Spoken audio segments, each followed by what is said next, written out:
Hello, everybody, and welcome to your final episode of GameList for 2023 here in the early days of 2024. It's your boy, Jake.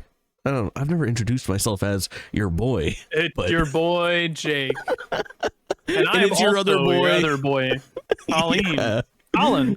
No, I'm Kaulin on this pod. Right? Hey, Kaulin. Yeah, you're Kaulin underscore, baby. We're both. I'm Jake Twitchin. Hot start. I like that. Yeah, that was good. Everyone's ready to go. We're loosened up off the bat. Yeah. I feel good about it. So listen, let's do a little bit of table setting of what this episode is. If this is your first episode of GameList, it's an odd one. It's a good one to start with, but it's not representative of what the show is all the time, perhaps. So yeah, the premise of our show is our game of the year 1 month at a time. So while everybody else is having their shitty arguments and discussions right now about what their game of the year is and they're fighting each other, Kaulin and I are already done. At the end of the show, we'll tell you our game of the year list because we've been building it all year long. It's the easy part. The bulk of today's show is the accolades, baby. We have all sorts of things that we've been doing in between our crowning of game of the year. Things like the best moment in video games, the best songs in video games, the best game you didn't get around to playing, the game you need an excuse to talk about, things of that nature that we will be kind of hashing out together, talking about our honorable mentions, and then crowning a victor for each of us. No arguments today. Well, I mean, we'll make fun of each other, but we're not going to be like... Well, yeah, there will be very little insulting each other's stuff. I can't say there will be none because I definitely have to insult some of Jake's stuff, but... Very little. 100%. Yep. That's usually how it goes, though. That's the gist. So we're recording this. Today is January 6th, the first week of January. So we have our perfect year in review. We're ready to go on that. Over the next couple weeks, we will also record a proper episode of GameList January to kick off the 2024 season 3, if you will, which will be... That's crazy. I know, it's awesome. It's awesome. It's good that it's consistent. We've never missed a month. Not that it's that hard to pump out a podcast every month, but it can be challenging some months. You know what? It can. We've got tight schedules. Yes, for sure. Both equally tight. Equally tight schedules. Yeah. And I'm always waiting for Jake to give me his calendar for the month. So yeah, for sure. You know, it's tough. Being in med school is very busy for me. Yeah. Med school. Yeah, you're. All right. So we'll have a January episode that kicks off the 2024 season, which will be very standard. That will include, of course, what we've been playing, things that are coming out, things that we're looking forward to, a bunch of stuff happening. Probably the only thing that we will not be in time for is I think Prince of Persia has a demo coming out on the 11th, and then the full game comes out on the 18th. But we should have something coming out around then, so maybe we'll have some early impressions of that game as well. What else am I forgetting? Like and subscribe. Go find us on another social network. It's my birthday in a couple days. Is it really? I don't know your birthday. Yeah. I expect. Don't say it on here. I think that's kind of a dox, right? Yeah. No, I'm. Well, I don't know really exactly. Care. All right. I mean, I use my full actual name multiple places and stuff. Yeah. I think that where do you stand on that? I feel like the time-honored tradition of like, don't say your last name on the internet is kind of dead. Like I know Tyler Blevins. Yeah. Well, I think who Tyler Blevins is. That's Ninja, right? It's Ninja, baby. Yeah, I think there's a difference between people that want to not necessarily report on games. We're not reporting on games, but we're doing like entertainment, I guess. That's kind of different than if you're a persona on Twitch, you know? Sure. So I don't know. Like I don't really have a Twitch persona. I'm just my boring old self at all times. But other people do, you know. I guess so that makes sense. I think you're right. Yeah. It's like Pokimane. I don't know what's her real name. Like, oh, I know it. It's Imane. Shit. Imane. I don't know. Iman. I don't know. Okay. Anyways, that's it for Pokimane for the podcast. But yes, I expect all the birthday wishes. Not really. I'm not really big on my birthday, but I felt like I had to say my it. perfect birthday involves nobody speaking to me. Exactly. Right. Let's get into the games. Let's go. Okay. All right. Our first one, we didn't really do a good job of ordering these, so I think like the last accolade that we give out is so like the best game that's just not for me. Like, what a way to end the show, bro. I think it's great. It's okay. Yeah. All right, we'll run with it. The first category is the best game you played that didn't come out this year. I'm really interested to hear yours for this because I don't know what you played for like older or retro stuff. Yeah, mine's a very retro pick. Really? Yeah, I you're choose probably being facetious. Battlefield 5. Ew. Yeah, it's crazy. We're isn't not it? gonna make fun of each other's picks, and immediately I'm fucking visually disgusted by Kaulin's pick of Battlefield 5. Listen, Battlefield 5 was some of the most fun I had this year. I was away doing pharmacy stuff, as I always am. Mm-hmm. And it was just me in this random apartment for a month, kicking back, playing Battlefield 5, and I had the best time. I got the platinum on the game that month. It's a wonderful World War II shooter. Very nice. Yeah. It's better than people give it credit for. Wasn't sure where I was going to land on this one for a while. We've had these accolades written down and I kind of fill them out as the year goes on. And I didn't have a pick until October when I went back and I played Luigi's Mansion. If you listen to that episode of GameList, I was super hot on that game. However, it was usurped.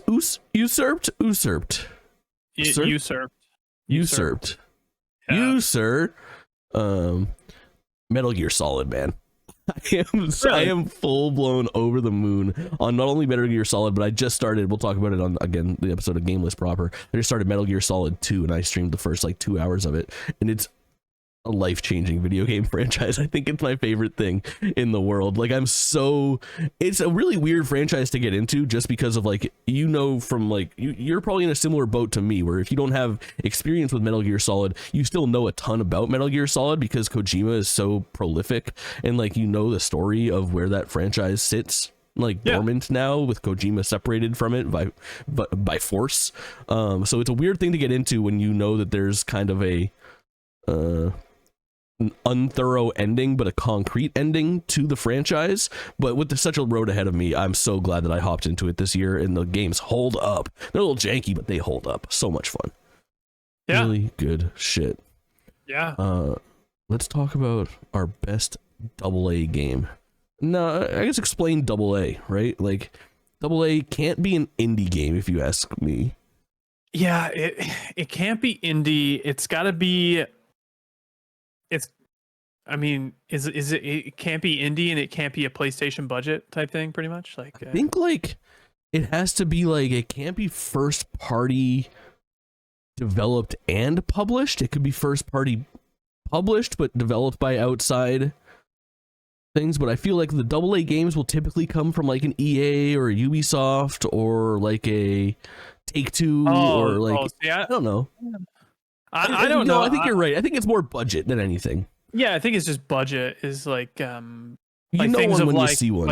like Atomic Hearts or so AA. Or like The Outer Worlds. You really think The Outer Worlds would be AA? Would you think it's AAA? It's Obsidian. I don't know.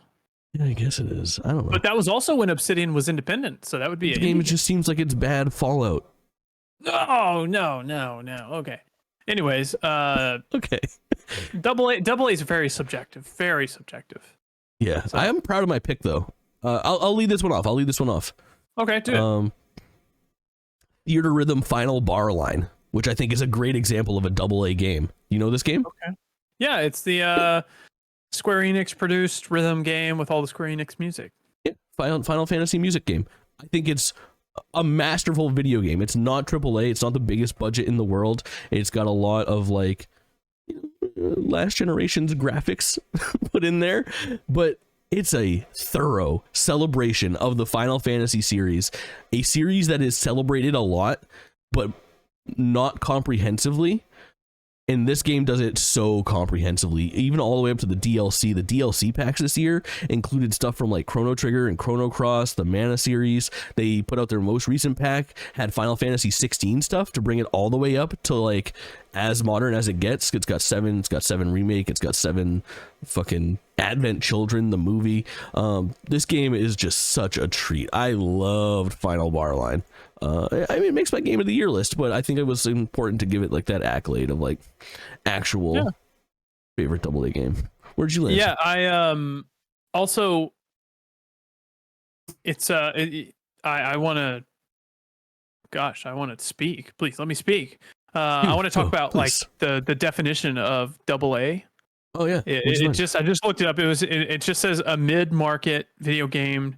This is a Wikipedia article, by the way, but that typically have some type of professional development, although typically outside of large first-party studios and major developers.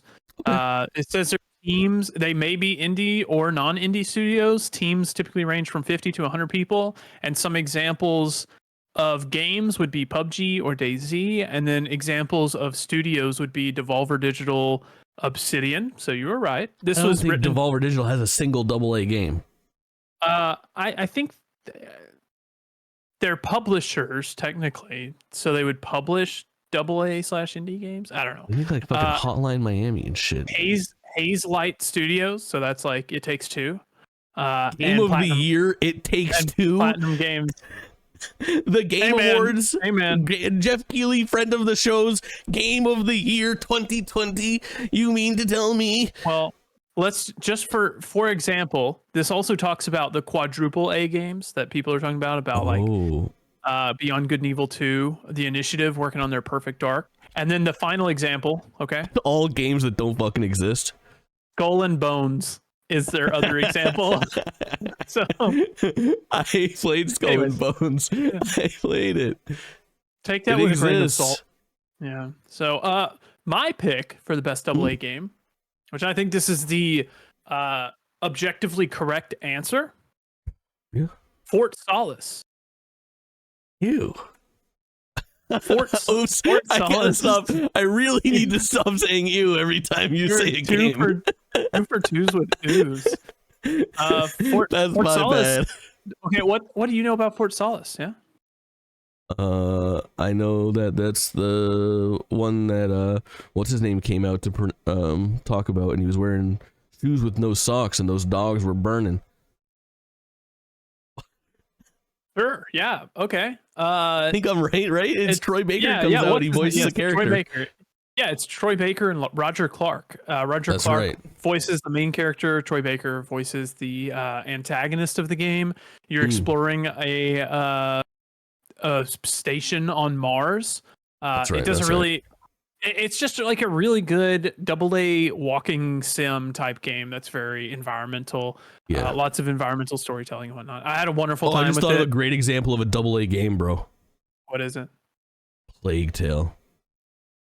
Yeah, actually, that would be a great example. Also, a great example of some of the greatest games ever made.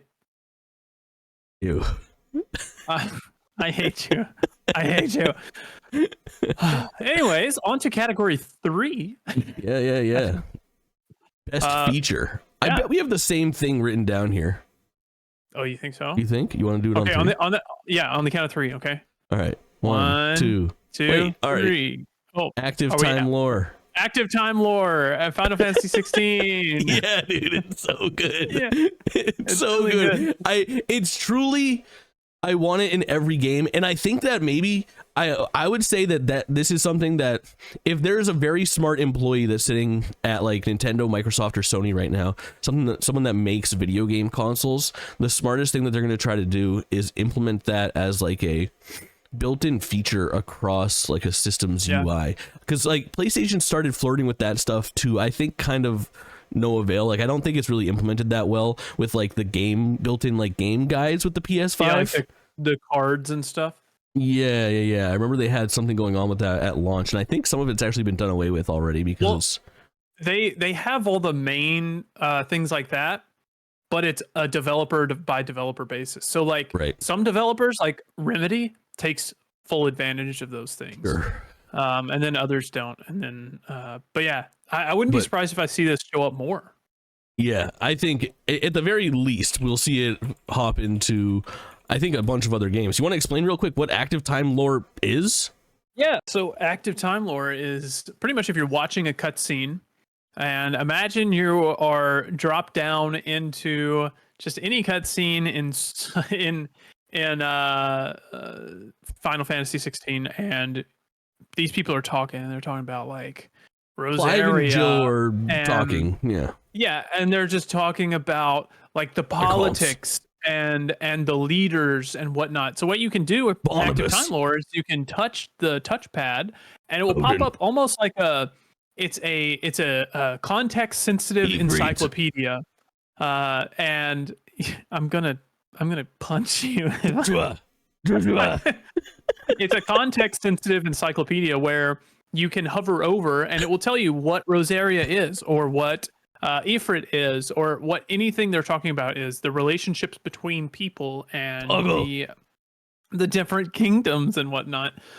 So for someone that isn't really into the device, I'm done. If you're not really into the lore, then you can just tap this and it'll tell you what's going on. There we go. That's all I got. Very good. You ruined my train of thought. I think that's my, yeah, I have no idea anything that you said. I was just trying to think of funny terms for Final Fantasy 16. Joshua. He says Joshua funny. I should have asked him to say Joshua when I met him at the Game Awards. For sure. Or you just said like Kaulin. Kaulin. Hey, can you say my name in a really hot way? Smart. Say my name. Good question. Good question. Let's talk about. Oh, I did. I was just like, let's talk about best feature. I forgot to change it from AA game. If you're watching the video version, I have a little visual aid that I'm really good at keeping up with. Let's talk about the best thing. I'm about to go off. I think we have the same thing on this as well, probably. Because there's only one good answer. Yeah. What is it?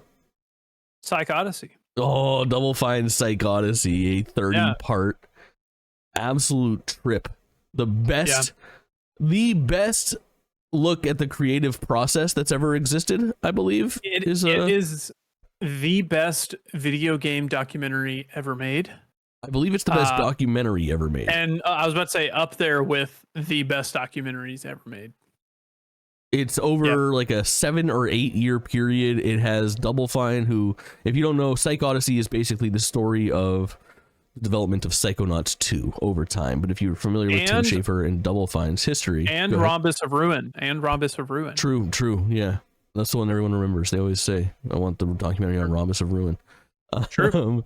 But I think more importantly, it's looking at what it takes to create a AAA game. I believe I would call that a AAA game with the budget and the team size that they end up with.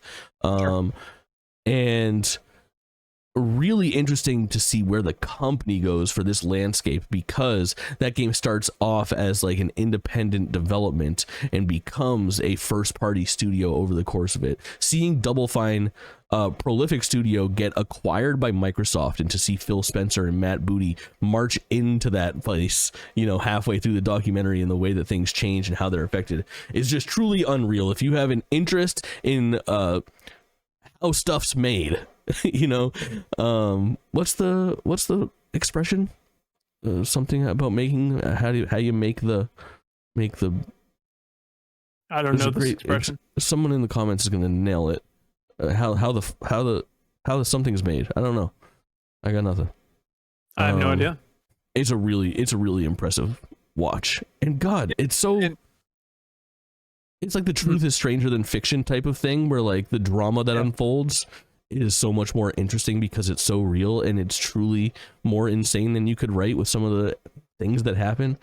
Yeah. Oh, go ahead. I'm sorry. It's also like, no, you're good. It's just the artistry that the editors had to have, and just the skill to sort through 7 to 8 years worth of footage to build a story that tells about a 24-hour documentary that tells the story over those 8 years, how they not necessarily, they don't like I don't believe they twist the footage to portray characters in certain ways, but just the way people are, you start to attach to this person's caricature and the way that they act, and there are characters that you see come into the studio and you become attached to them, and then you see them leave. You see them get fired or change studios or something, and it's just it makes you feel emotions. It's like it's a very emotional story about how video games are made, and it goes through all the way up, like through the pandemic. And when you hit the pandemic part, it's just like, dude, so just good. straight depression. Like it's awful, but it's so good. It's one crazy. of the best stories ever told. Yeah, and it's like such an interesting time capsule to have so much time to be able to spend 20-something episodes getting the lay of the land and then seeing what is now 20 or 30 hours of footage. Yep. Getting you used to what the status quo is and how that's affected by the pandemic and the shutdown is just so wild to even look at it through that lens. Excuse me. 2-Player Productions is the RIP. Yeah, they're still they're folded in too, I believe. I think all those people are employed by Double Fine, correct? Right? Yeah, but I thought they kind of disbanded 2-Player Productions and that they're just employed by Double Fine now, from my understanding.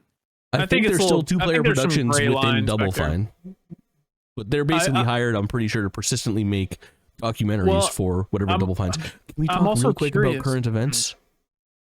Sure. Have you heard about the Double Fine rumors that are happening right now? No, I've not. Rumors circulating right now of the week of the 14th, there being an Xbox Developer Direct. Oh, yeah. And in addition to that, I have seen that. The same way that Hi-Fi Rush was shadow dropped, there's rumors of a shadow drop. And among the teams that are rumored to be appearing at this Direct are Double Fine. And a lot of signs point to a shadow drop of Kiln. Oh, the expanded Amnesia Fortnite game. That'd be fun. Oh, Amnesia Fortnite, the best thing. The best thing, and it's not close. If you don't know what we're talking about, we won't go any further. Please watch Double Fine Psychodyssey. Even if you watch half an episode a night for 2 months, it is so worth your time. It is 100% free, all on YouTube. Yeah, so. yeah. And I challenge you to watch half an episode a night for 2 months. It will absolutely eat the next day off that you have. You will watch it for 16 hours. Absolutely. Unbelievable. The best thing, and it's not fucking close. Yeah. Let's talk about the best game to play in a day. Mine's even more specific. I got the best game to play in a night. I'm trying to think of what it would be. What's your game? Mine is Jusant. Oh, nice. I cleaned up. I played Jusant. Yeah. It was Doesn't make all right. your list. I was also sponsored to play it. I think I have to disclose that. It was okay. It was an okay game. Yeah. But it was short, so that's why I said best game to play in a day. Yeah. Mine's Venba. Oh yeah, that's good. That's a good one. I haven't played Venba, but that's a good one. Yeah. Give them the real quick on what Jusant is. Jusant, you're climbing up a giant tower. That's about it. You climb. It has rope physics, and if you don't like climbing, then you won't like this game. Aside from that, really nice climbing though. Yeah, it feels good. My fingers were tired the next day after doing so much trigger. Well, I think I'm like, where did you play it? Did you play it on Xbox? PS5. Oh, so you bought it? I thought it was a I was Game sponsored. Pass game. I did not. Oh, that's right. That's right. I just $25 game though. I'm not super hype on it. I think it's a fine game. It's pretty. You climb up a mountain and try to fix the climate change. But aside from that, it didn't really hit me very hard. But it is probably the shortest game I've played all year. It does a little bit of what Breath of the Wild and Tears of the Kingdom do, where they're not the most graphically impressive video games, but they manage to be beautiful with the cards that they're dealt. I think it's got some really striking visuals, despite not being like a graphically impressive video game on paper. Developed by Donod. Yeah, it should also be noted I played this game in a hotel room in California while I was at a conference, so it was not the ideal play scenario. People play video games all over. I'm sure a bunch of people have their game of the year or something they played on Steam Deck primarily. I think the really cool thing about Jusant is that there's a like, I don't know, at face value when I was looking at marketing materials, I didn't really take it in, but I was surprised at how much of like a mystical fantasy element there was, despite the gameplay being pretty much just like a climbing game. There's a cool layer of like, you got your little homie, the little water homie. Very cool. Yeah, I have some large complaints with the game that I won't really get into. Like spoilery stuff? Yeah, kind of. You know what? This is our game of the year chat. We should have said at the top of the show. Yeah, spoilers are on this entire show. We can spoil anything we want. Yeah, we'll give ample warning like this. But... so you're just this dude that doesn't talk, and you got this little blue guy that's with you that's supposedly supposed to cure climate change or whatever. And the premise of the game is the world used to be flooded and people lived on this tower, but as the waters receded, their food source went away, so they had to leave the tower to find food elsewhere. So you get to the top of the tower and you find a moon that is made of water, where that's where all the water went, is it's just like a water moon. And there's these giant flying whales that you have to revive to make them the giant flying whales are the ones that make it rain, but they all got frozen at the top of the tower. Make it rain on them hoes. All right. Yeah, so it's fine, but you unfreeze the whales and then they make it rain again, but you never see any other people. So it's like, did you just like make it rain and flood and drown everyone else in the world? Like, it's just the story sucks. I'll say that, but it's pretty and the climbing's fine. So best game to play today. Don't let me oversell it. Mine is Venba, and Venba is a 1.5 hour long game if you take your time. And it is, I would say, like more visual novel than cooking game. It's got what I would like call like 4 cooking sections, and one of them is longer than the others that include like kind of light puzzling and mini games, but it's impossible to fail this game.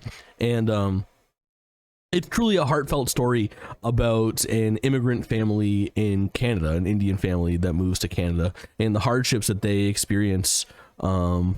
First, it's about the hardships of the parents. Spoilers for Venba. The hardships of the parents raising their child, and then the hardships of the child who grows up having, assimilated to the culture in a different way than his parents did, and kind of reconciling that with them. And finding out what the best way is to interact with them and how that plays out. And it's really touching a couple different times, and it definitely made me cry. Yeah, it's a story about both first and second generation immigrants and how they try to retain their heritage without compromising their like core values and like wanting to. I think it's a very like standard human story. You don't need to be an immigrant to feel connection to what these people are going through, although they probably went through it on a more grand scale than you did if you don't have that same shared experience. But without a doubt, it is like a very interesting story about, I think compromise is like a really interesting term to use there. I hope that I think that's the right word to use, because it's interesting the way that things happen. I think that one of the really interesting things is that you spend the first half of that game kind of assuming that the parents are going to give up everything to kind of support their kid, and they do to a point, but also when the child comes of age and the kind of story splits a little bit, I love that the mother moves back to India because Canada isn't right for her, which I think is such a nice twist on what you would expect to happen, I think. I mean, based on a true story, so again, truth stranger than fiction type of situation, but I love the way that story plays out, and it's so nice. Can't recommend it enough. It's a story about how as a kid you want to fit in, but then as an adult you realize that you actually appreciate the things that make you different more. Without a doubt. Also, take a quick step back. I just want to predict what next year's best feature will be. It's going to be the map and screenshot system in Prince of Persia, the Lost Crown or whatever it's called. What's it called? Pretty much, you can take a screenshot and pin it to the map. And when you look at the map, you'll be able to see that screenshot and see like what type of puzzle that you need to go back and solve. Yeah, that's nice. That's pretty innovative. Yeah, that's my prediction for next year's best feature. Good pull. Yeah. Let's hope that it doesn't find its way here into this category next year. The best game I didn't play. Yeah. I'm interested because it might make it for me, honestly. We'll see. Mine, I had a couple different things for this. I thought maybe that I would kind of go to like my actual game list and end up seeing something that was on my list of misses that I would say like Octopath 2 and Immortals of Avium are kind of my big like misses of like, ooh, I probably like that game. But I came up with a different answer in Pizza Tower. See, you know that game?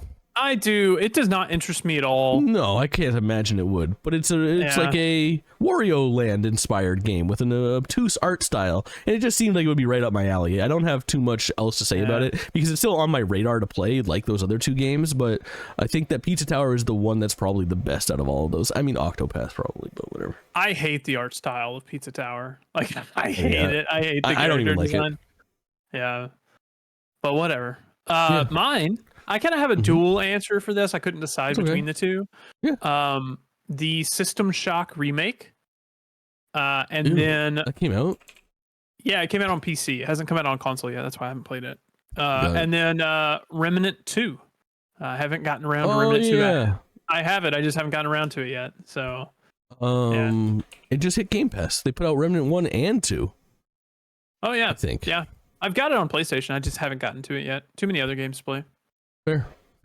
Yeah. Let's talk about the best multimedia, which this and the best thing were kind of hand in hand. I didn't know what to put where. It's basically between putting I agree. Psych Odyssey here or at best thing, and I do think it transcends multimedia because it really is just my favorite thing of the year. If I was ranking all my favorite games of the year, it would be my number one favorite game, then Psych Odyssey, and then all the other games that I like.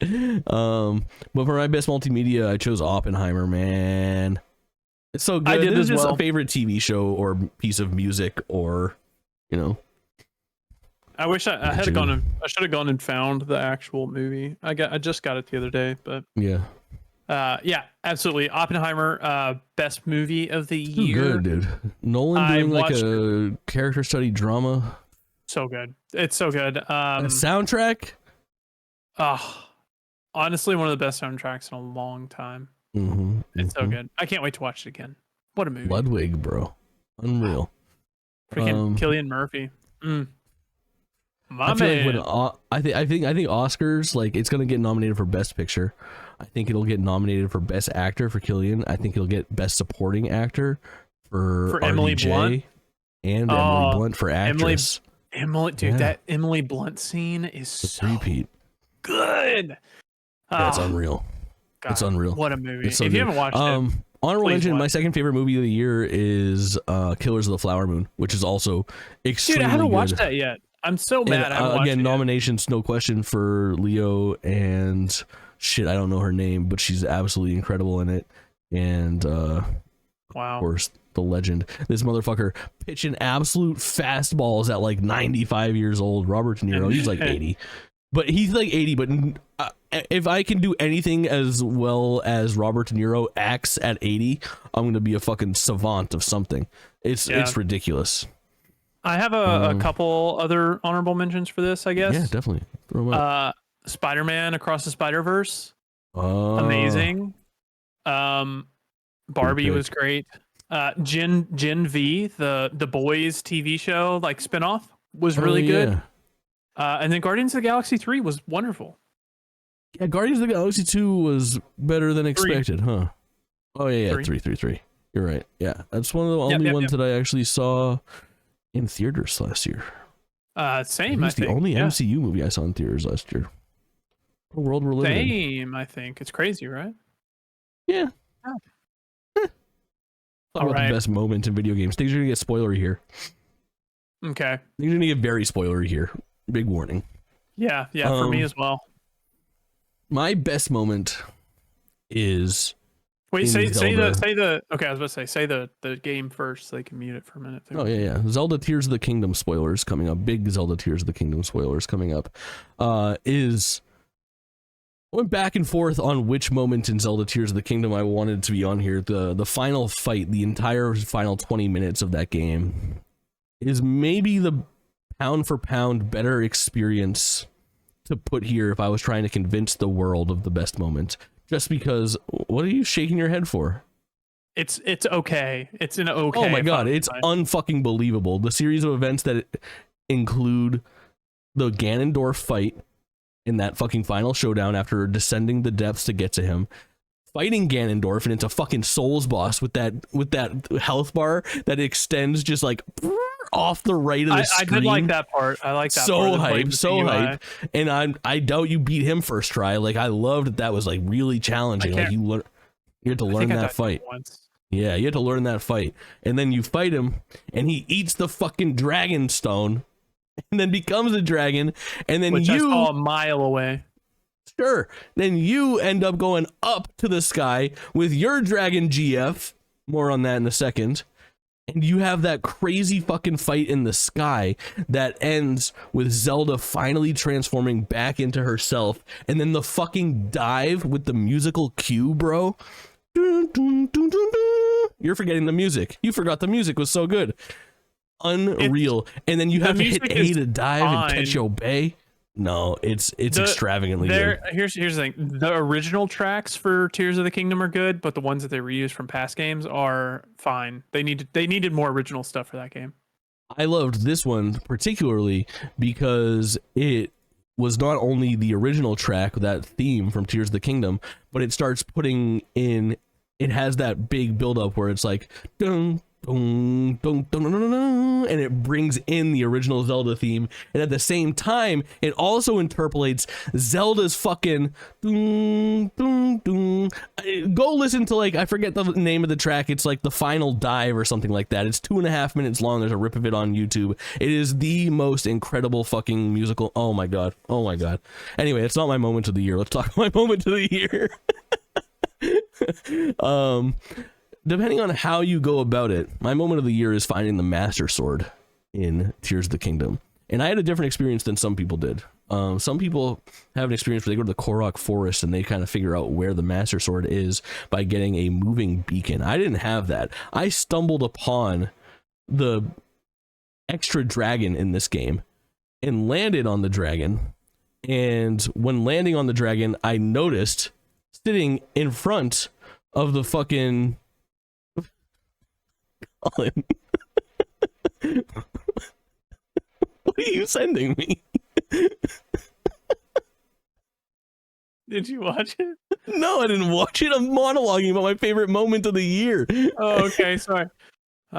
Pay for the backstage pass tier to see what I sent Jake on Discord. All right. What are you watching? Well, you didn't tell the viewers now. Okay, sorry. When you talk about Zelda, I kind of tune out a little bit, so I'm just scrolling through YouTube Shorts, and there was a funny one. You're such a fucking asshole. Just the thumbnail. All right, go listen, listeners. I'm just sitting here talking about my favorite moments, and all of a sudden I get a message from Kaulin. And when I get a message from Kaulin during the show, it's usually like, your mic's fucked up, or like, can we take a break after this? And I look, and it's just this like boobed out gymnast girl. Fucking inspiration, my daily inspiration, gym motivation, fitness woman. Oh my, it caught me off guard so badly. Oh my god. All right, it's where just were a we? funny YouTube video. All right, sure. All right, Sorry. let's watch it together here. Zelda.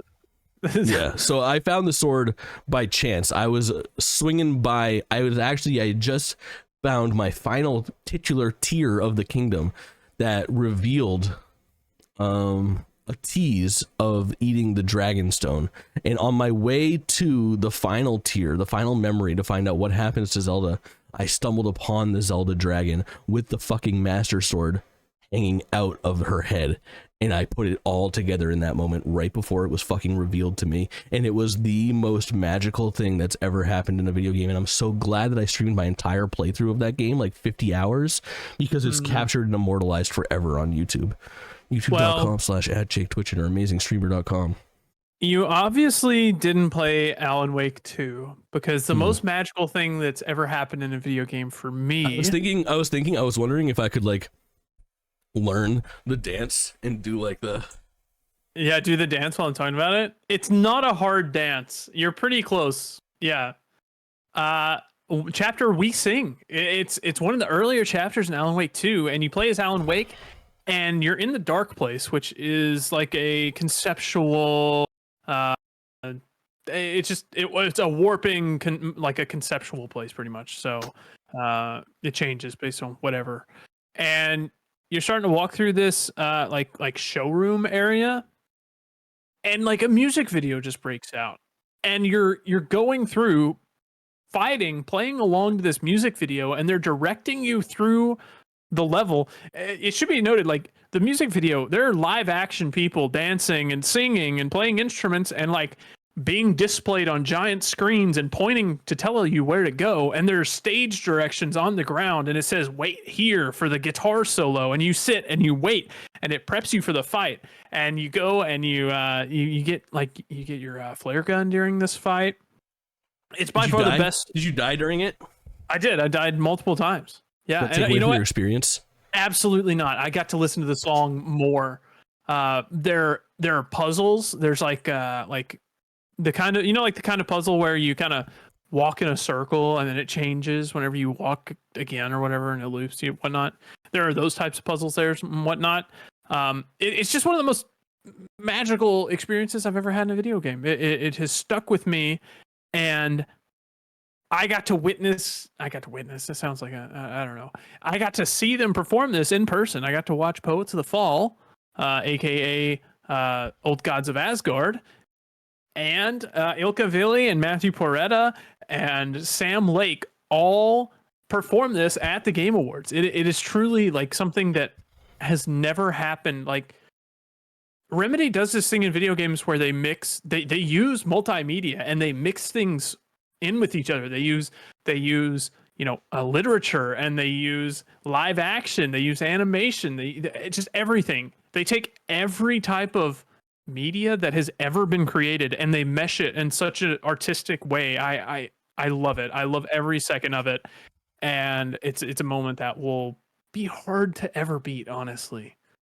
I think it's gonna age like milk, dude, and I think it's gonna be super. So. I think it's already overstaying its welcome, and listening to people that are passionate about it talk about it this year has already been grating on me. And every time I'm like, I gotta hear about people talk about fucking. It's because you don't know how to be happy, okay? It's that's abrasive exactly how track. I feel. It's absolutely. It's not abrasive. You're talking about Zelda. It's Zelda's an abrasive the most track. boring game I've ever it's played. orchestral and beautiful. Zelda says, and iconic hey, you music take that spans 30 a minutes 35 to walk year over this hill and find a freaking bowl, like a mushroom? Hey, you know what? Bro. It's cold here. You got to cook a pepper stew. All right, if let's you go get capture the area. light, bro. Capture the light. Yeah. You know what? I was happy about the end of Zelda just because it ended, so I wouldn't have to play it anymore. Right. We should do a 5-part spoiler cast for Alan Wake 2. Yeah, we would have if you had the balls to play Alan Wake 2. You're too scared to play horror games. I hate the fucking commentary on Zelda. If that game would have come out in November, it would be Game of the Year unanimously. Absolutely every fucking not. outlet. Absolutely 100%. Not. People have forgot the fun they had in that game. Can we copy and paste Tears of the Kingdom and Breath of the Wild, you know? Yeah, if you have to make a sequel to the greatest game of all time, maybe you should keep a lot of what makes the greatest game of all time great. You're right. Or maybe they should do what they did before and change it up every time. Oh my god, I can't wait for fucking Alan Wake 3 to come out so that these old guards of Asgard can fucking... Old Gods of Asgard is so cool. Oh my god, I can't wait for their next fucking hit single that I can't stand. Yeah, who directed Tears of the Kingdom? You don't even know. Yeah, Eiji Onuma. No, it took you too long. Yeah, the king of Zelda. Onuma should be Oldma because he needs to retire because other people need to make video games. Yeah, you're right. He should have put himself in the game in live action. That would have made Zelda better. Dude, that's such a big. That's a BDE energy, you know, or BDE. Oh my god, bro. Energy. You know what? All right. And that's it for GameList. That's a series wrap. Just kidding. Season 3's canceled. The best game to take screenshots of. I'm not done. No, we're done. I'm not done. The best moment for me as well. I got to meet Alan Wake in person. I got to meet Zelda in my dreams. And his voice. Yeah, in your body pillow. Yeah, maybe. No, it's a chic body pillow. But so you must not I really do think that like the people that are like super hot on like, it reminds me of like the 2012 Walking Dead game where everyone's like, oh, it's the best game. Game's not even a game, it's a piece of art, and all those people are just fucking silent about their love for that mid game now. Like it's gonna be the same thing. No. Alan Wake 2. Ugh. I disagree. Zelda Tears of the Kingdom is a timeless video game that will be spoken of for years. How many awards did Zelda win at the Game Awards? The Game Awards, the crowners of It Takes Two, the 2020 Video Game of the Year, they win? The AA Video Game of the Year. How many awards did they? Hey, we played that game together. Okay, go easy on it. I like that game. That game's like top 2020. Yeah. I don't know. Again, it didn't come out in November, so it's fucked. I disagree. You know what else didn't come out in November? Of Spider-Man 2, the best game to take screenshots of. Wait, it did come out in November. No, it came out in October. No, it didn't. It came out in October. Yeah. What's your answer for this game? Star Wars Jedi Survivor, because I took a bunch of screenshots of dude, you're right. Of Cal and Marin making out, and I sent them to you on Discord. Yeah, so weird. Look at this. Yeah, you like Marin, huh? Yeah, Marin's hot. I don't know. It doesn't do it for me. I think Marin's awesome. Yeah. Yeah, okay. She's like the last of her race or something. I don't know. I was really excited to write not applicable. Yeah, she's a daughter of Dathomir, isn't she? Yeah. Yeah. I'm less interested in, like, I don't really care. Like, Marin's cool and all, but I just think it's fun when video games actually like have a romance, if that makes sense. Because lots of times they just shy away and they're like, well, if we make you romance this person, you're going to be pissed because you can't romance this other person. I just like when people make that decision to have it in there, you know? I don't know. Judy. You know what I mean? Judy's great. Judy's great. Yeah. You gotta say it like that though. I can't do that. Right, okay, I'm more of a Pan Am person myself. I was ready to have a no answer for this because I do not get my rocks off taking screenshots in games like everybody does. I know there's a big culture of that, of like, look at this incredible capture that I did with the filters so that Aloy looks like she's climbing the mountain in the dark, and it doesn't do anything for me. However, I did open the screenshot app once so that I could make a really good Spider-Man 2 thumbnail wearing the Daft Punk suit for Miles Morales, which I couldn't find a good capture of online. So Spider-Man 2, baby, run, don't walk. Spider-Man 2 is a good looking game though. Mm-hmm. It is no doubt. Yeah, it's my favorite 8 of the year. Yeah, it definitely looks better than Tears of the Kingdom, you know. No, it doesn't. It actually doesn't. Like, actually, anyway, I feel strongly that like the best looking game of the year is Zelda Tears of the Kingdom, and it's running on a potato. Oh, and it's 14 frames a second. Yeah, it doesn't matter. It looks like every frame of that game looks like a fucking watercolor painting. It's beautiful. Yeah, because it's blurry. Pura. That's fair. You raise a good point. Thank you. We finally agree. What is your most anticipated game of the year next year? Ooh.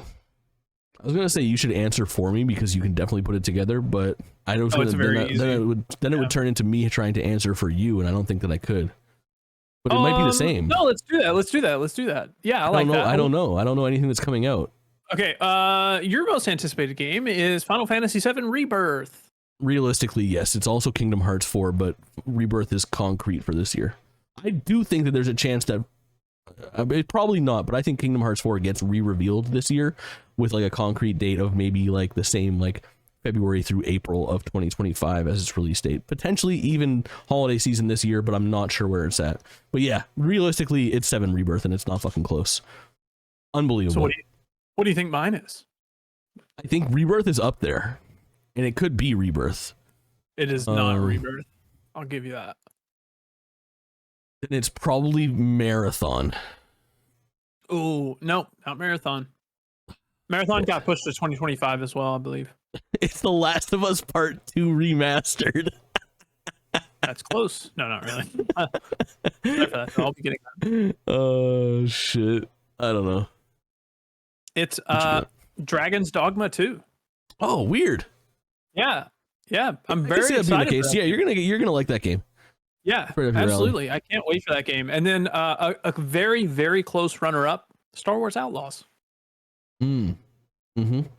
I love Star Wars. Outlaws is up there for me as well. Ubisoft.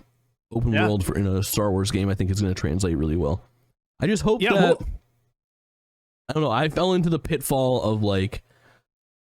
One of the things that I think, and I get it, it's fan servicey, and this is the lowbrow thing that people fucking hate from Star Wars a lot of times, is my favorite part of like modern Star Wars is because they don't often stick the landing on the actual modern stories, is when there is an intertwining of like, I like when Vader shows up at the end of Fallen Order, spoilers for the 2017 video game, and there wasn't much of that.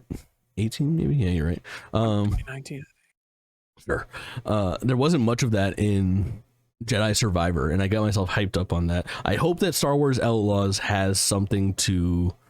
I don't know, there's probably a whole camp of people that are like, leave everybody that we know from Star Wars out of it, make Outlaws its own thing so that it doesn't have to stand on, you know, the back of existing lore and characters. But I hope that there's like a big piece of Outlaws that's missing already from those first trailers, where like you find out that you're actually working like with Boba Fett, or you're getting missions from Jabba the Hutt or something like that. I need some good cameo stuff, some good intertwining of the story for that to really feel like Star Wars to me. I have good news for you. Okay. One, Boba Fett shows up in Jedi Survivor. Okay, you're right. Is at the end of a quest line? Yeah. Yeah, a side quest line. It's pretty good though. Two, Jabba the Hutt is confirmed to be a character in Star Wars Outlaws. Oh shit! Dope. Yeah. So you'll be going to Tatooine. So, yeah. Nice. I think that craving will be satisfied. Yeah, I think so. Let's talk about the best game that you didn't beat this year. Oh, you want me to go first? I mean, I can go first, or you go first. You go first. This one's it would be pretty obvious if you've kept up throughout the year, but Octopath 2.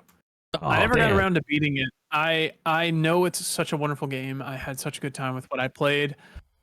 It's the same thing with Octopath 1. I just fell off and I haven't gotten back. It's so good. That 2 calls to me, man. I almost bought it on the Steam sale for like $42, but it's still a little rich for my blood for a game that I missed. I wish I would have just been on the hype train and bought that game for 60 or 70 when it came out. I would have felt better about it, but now it's sitting in that weird Nintendo land of like, nah, the game's 7 months old. You can't give it to me for less than $40. Like, oh, you could probably get it on like a key for it for Steam. Somewhere pretty cheap. I don't like buying weird third-party fucking reseller keys. Oh, dude, I buy from like Green Man Gaming and Fanatical all the time. They've got such good deals. Really? Legit? Yeah, absolutely. I'm gonna steal my license away after a couple. Nope, months? never had. I've only had good experiences with these places.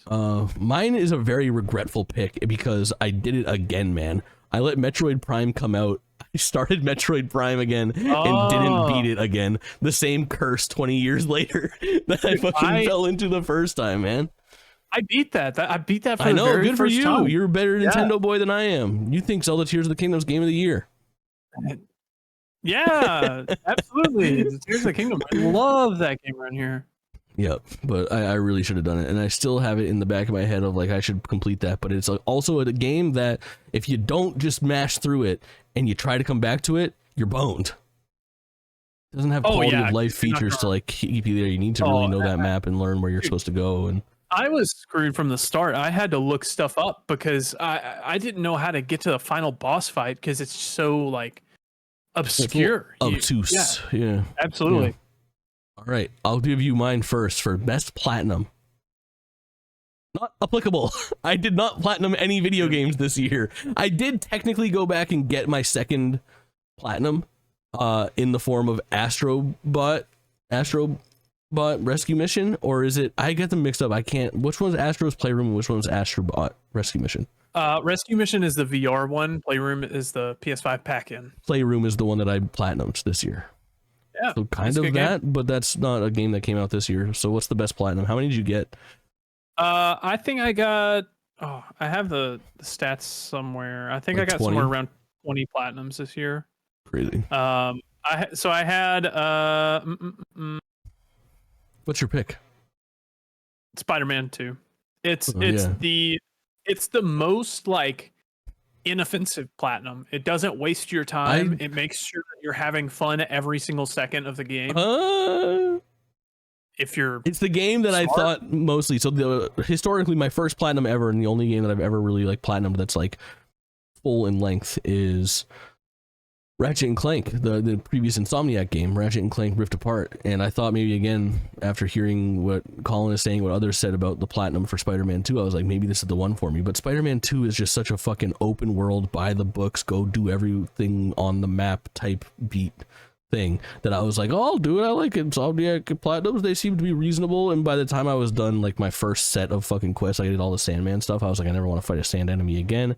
And then I started doing the next thing. I'm doing this side mission for this lady with her fucking dog. And I was like, I'm out. And I fucking deleted the game.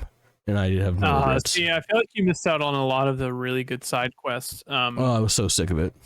There's lots of touching moments in Spider-Man 2. They did a much better job of making the side stuff quick and inoffensive in this game. Which I'm also used to just playing Ubisoft games that take 40 to 60 hours to platinum doing checklist stuff. Yeah. So that stuff like that tickles my brain in the right way. But Spider-Man definitely was like the most enjoyable and least offensive in terms of how much time it takes up. That's fair. Yeah. Let's talk about the game we need an excuse to talk about. Go first. Yeah. Mine was actually Avatar. What? I said I'll go first, and then you go. Mine was actually. Oh, I thought you said you go first. My bad. My bad. You're good. Continue. I'm not. Well, I've already started. So yeah, you. Avatar: Frontiers of Pandora. You know, I don't think this game was not good enough to make it on my top 10. It also came in a little bit at the end. But man, it is so cool to be in Pandora and just vibing, going through the giant forests and all these like alien life forms and like all the different flora and fauna. It was really cool. I did platinum this game as well. It took me about 43 hours, and by the end I was over it. I was done. The combat is not very fun. The story sucks. The voice acting's terrible. But it's a beautiful game. That game underperformed. Absolutely, 100%. Like it didn't. I don't think it made the splash that it should have. Yeah, it kind of got dumped out at the end of December too. At the beginning of December, like kind of missed that window. I feel like this game would probably make a bigger splash if it had an extra 3 months to cook and came out in like February. Probably. If they just needed to market it more. I feel like it could have done fine if they marketed it better. But like when it released, there was nothing. Or dumped it like at the same time of like Way of Water coming out, or waiting for Avatar 3 to come out. Like I don't know. This game, it's an interesting game. Like I had a good time with it. There were parts that I was like, oh, but it is truly like a huge open world. Like you're like climbing up these floating mountains like miles into the sky. Yeah, how's the flying? Else. The flying's good. Yeah, the flying's the flying is good. There's lots of really good parts about it, but I was just not compelled by the story. And Ubisoft's been doing this odd thing, you know. In Assassin's Creed Mirage, you played that game, so the way the quest structure is laid out, where it doesn't really tell you exactly where to go, it just says kind of go around this area and then you'll find it. They've been doing that. Yeah, it just doesn't work. It just doesn't work. Not, especially not in these giant open worlds where the area that they tell you to go to is like a square mile. So it's really hard to find. Climb to the highest peak, and then you realize that you're on the wrong mountain. Yeah. So there are issues with that. Also, this is Avatar Far Cry, but the Far Cry team didn't make this, which I think is a letdown. I think if the Far Cry team had have made this, it would have been a lot better. This was actually massive. The people that I could don't hold me to this, but I think Massive made the Division 2. That's correct, I believe. And they're also the ones that are making Star Wars Outlaws. Cool. Which is kind of crazy that they're putting out these massive games so close together. But is Outlaws third person? Outlaws is third person, yes. So important. I think it might fit better with their like OG design knowledge, like strategy. But this is first person, and the combat wasn't fun. The resource gathering was really annoying. But it's just one of those things where it was so cool to be immersed in Pandora. That's something. It feels like a truly alien planet, and it was. I don't know. It's like a novelty almost that I really appreciated. For sure. Good cover of that game. I think I do want to check it out still. It's definitely worth checking out, and it's had some pretty deep discounts recently as well. Yeah. Mine's Chia, man. I love Chia so much. I just can't talk about anything this year effectively without talking about how much I want people to play Chia. Like every game that comes up, they're like, I should play something. What should I play? Every time it's like, recommend me a game. I just want to talk about how much I love Chia. It's so weird, and it goes on such a crazy adventure and brings you to places in the story that you would not expect. It's the most charming little indie game I've played. It is, I don't know. Hey, listen, you played a little bit of Chia. Triple I, double A. Where are you at on that? What do you think? Neither. I would just call it an indie. It's just a game. Yeah. I love it. I think it's divine. It ended up, you'll find out where it falls on my list, but it's top 3, baby. I think it's such a perfect little video game, and it has story beats that hit in such a way that I'm going to talk about in some of our other categories coming up. I'll leave spoilers off for Chia right now. You request, every year we request that one of us plays another game, pretty much. So I requested you play Chance of Sonar this year. You requested I play Chia. So I think I have maybe 4 to 6 hours in Chia. Nice. Maybe a little less. And it's good. I've had a fine time with it. I do have some issues with that far. Like I beat that game in 7 hours. See, well, I want to collect everything. Yeah, I get distracted. Don't do that. I'm not a fan of the quest structure where it's like, go to this side of the island. Okay, you had a 30-second conversation. Go to the other side of the island, and then go back, and then go back. It's just, I don't know. Yeah. I think they could have. Traversal is kind of the main thing of that game. Have you gotten good at like launching yourself on trees and shit like that? And yeah, it's just. I don't feel like that's any faster though, because I have to climb up the tree, which takes a minute, and then I launch myself, and I have to climb up another tree. Bounce going though. I don't know. It's just, it hasn't been my thing. I want to continue it, but I don't know if I will. But I did give it some time. I gave it some time. Yeah. I gave it more time than you gave Chance of Sonar. Oh, I was out on Chance of Sonar quick. We'll get there. Yeah, it's coming up. It makes my list somewhere. Let's talk about character of the year. I'm really excited about having this conversation because mine is Wowie Zowie. Oh, Lord. Elephant Mario, baby.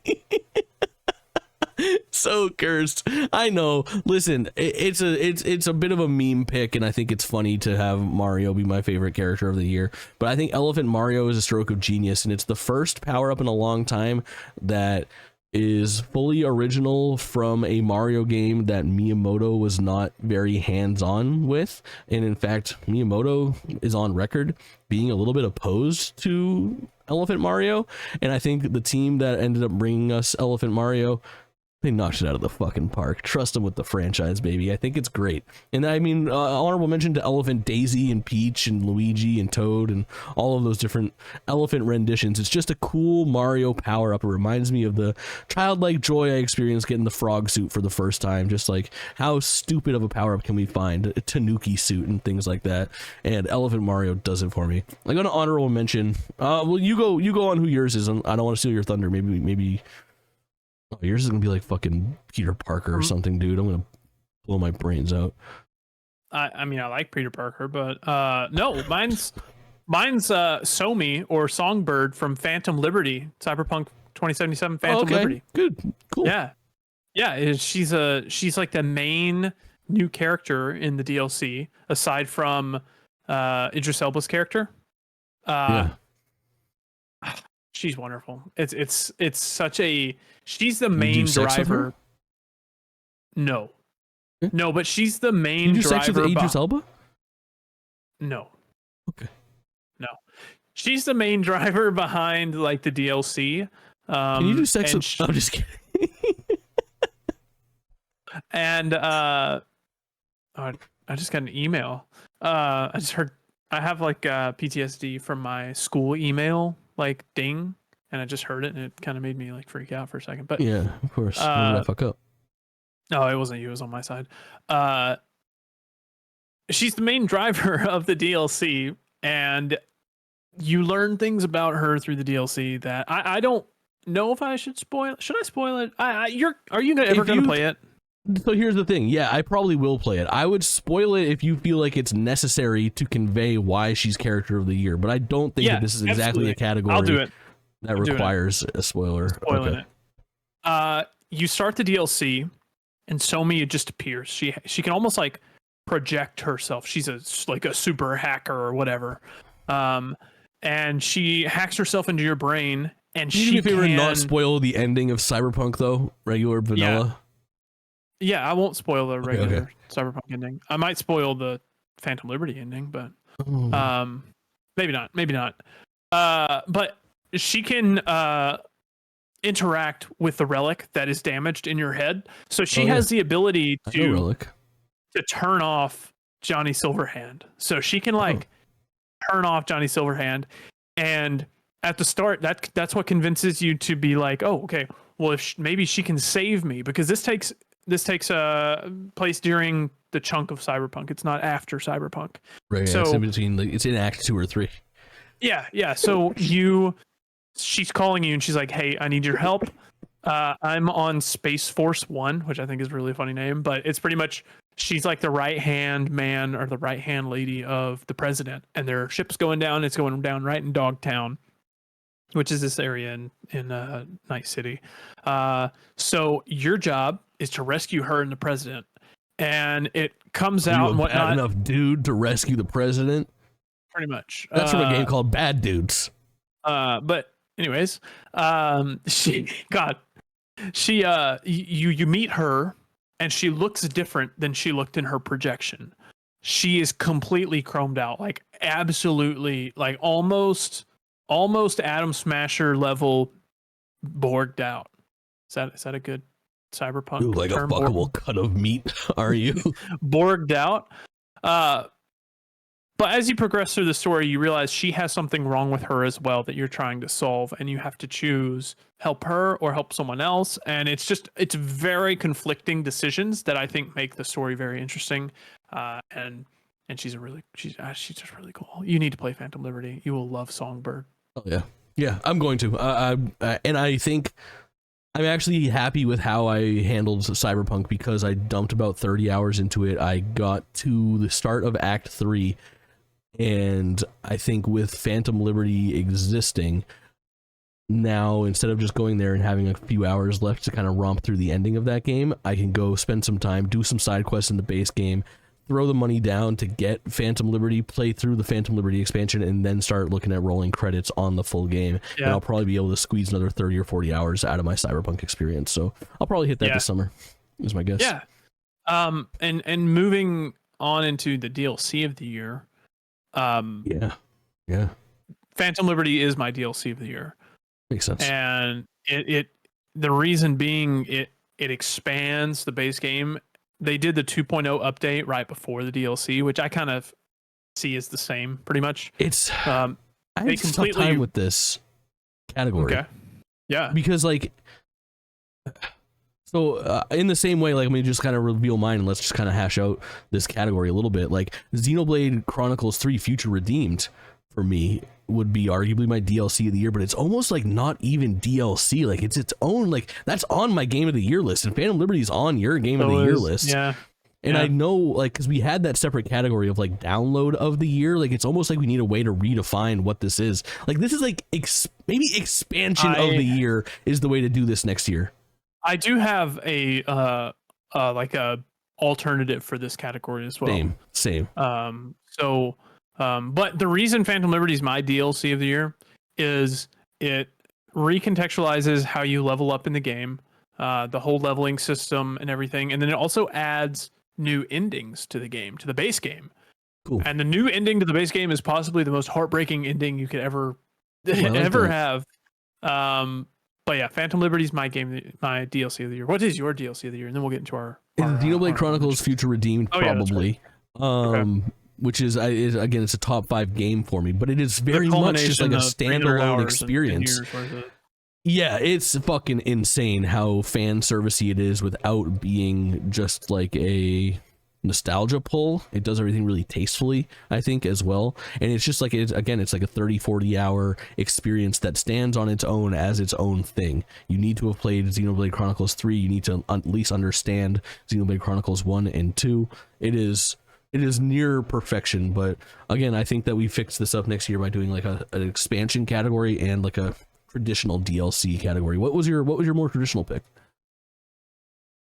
God of War Ragnarok Valhalla. Oh yeah, good pick. Yeah. Good pick. Yeah, came in. You played all the way through? I went through, played all the way through. Got all the trophies for it. I know a lot of people when this was announced were like, "Why do you need more Kratos?" I thought they ended his story pretty well at the end of Ragnarok. Sony Santa Monica just knows what stories left to tell better than we do, and it is worth your time. Yeah, very good shit. Mine is I've got 2. Again, I think maybe blurring the lines between DLC being a standalone game and being an expansion is Fortnite Festival. Okay, you could make a case for Rocket Racing or for it's hard because those are almost like Fortnite full games. Too. I know, but they're inside Fortnite. Like, it's crazy. But I think in particular, Fortnite Festival is something that is going to probably blow the fuck up in the next 2 years. I think it's going to be crazy though. Rock Band, Guitar Hero madness all over again. Yeah, I think it will too. It's just like Fortnite, like on PC. If we look on PC, there's the Epic Games launcher, okay, and then you got to launch Fortnite, which is honestly its own launcher now for multiple different games. Yeah, and then you got to launch into a game. So you have to go through like 2 launchers to get to Fortnite. Yeah, and then once you launch into Fortnite Festival, you launch into a lobby where you then have to go to a menu and select music. Yeah, it's crazy. I need to play more of that. It's so good. And I think that when they start adding more music, and I think they're going to stick the landing really well. Like, Fortnite has proven that they can really make splashes with their musical events. They have an audience that appreciates these concerts. The Travis Scott, the Eminem, the Ariana Grande, the Marshmello stuff, the emotes. You have the BTS emotes that sell literal millions of emotes.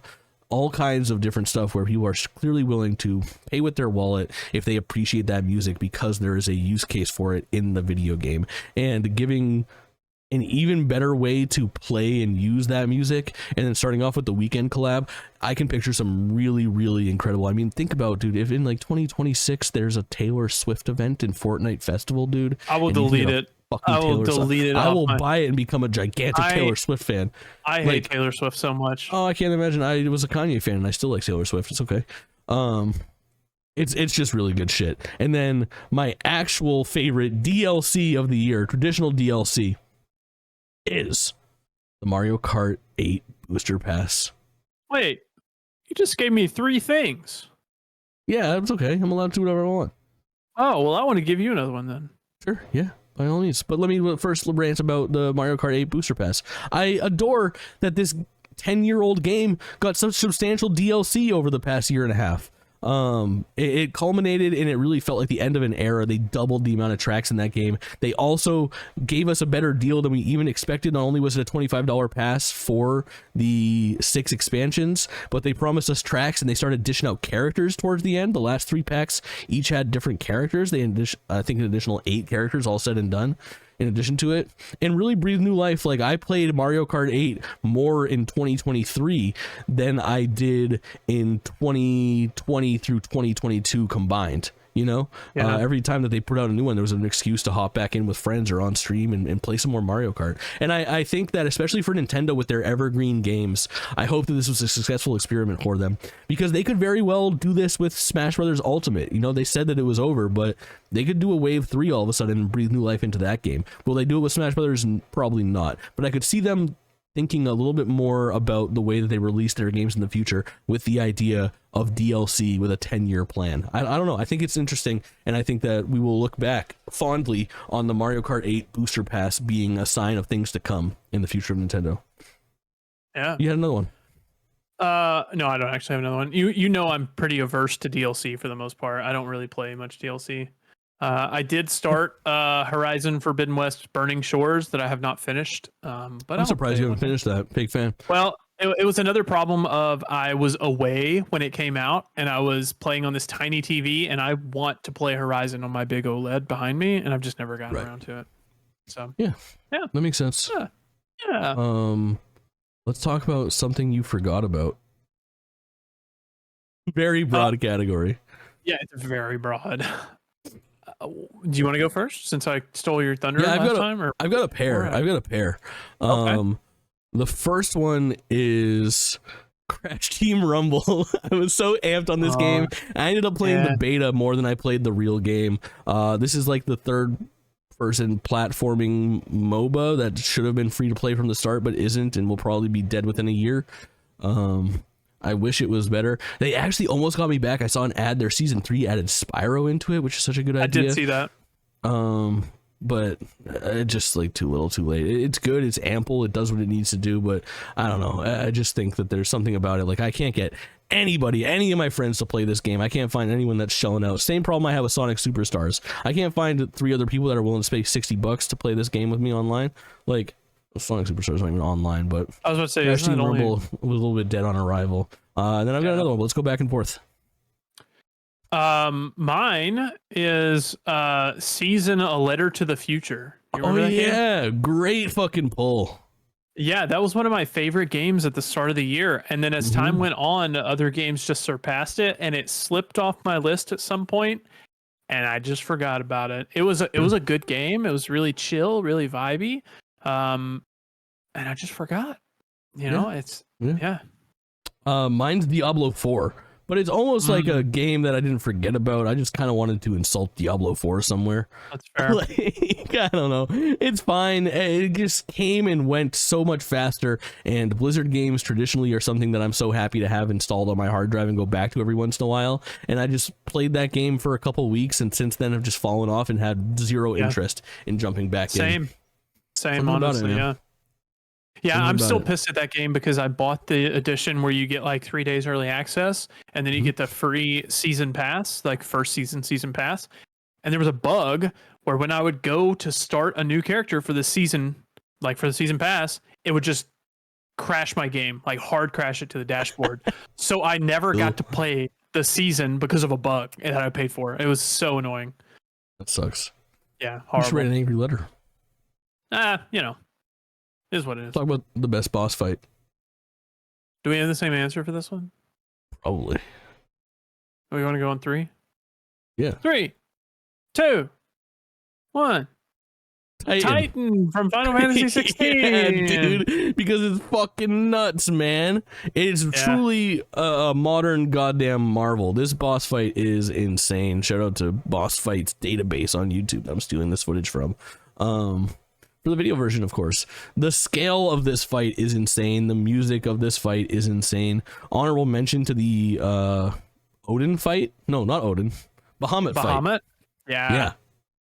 Unfortunately, pacing issues in...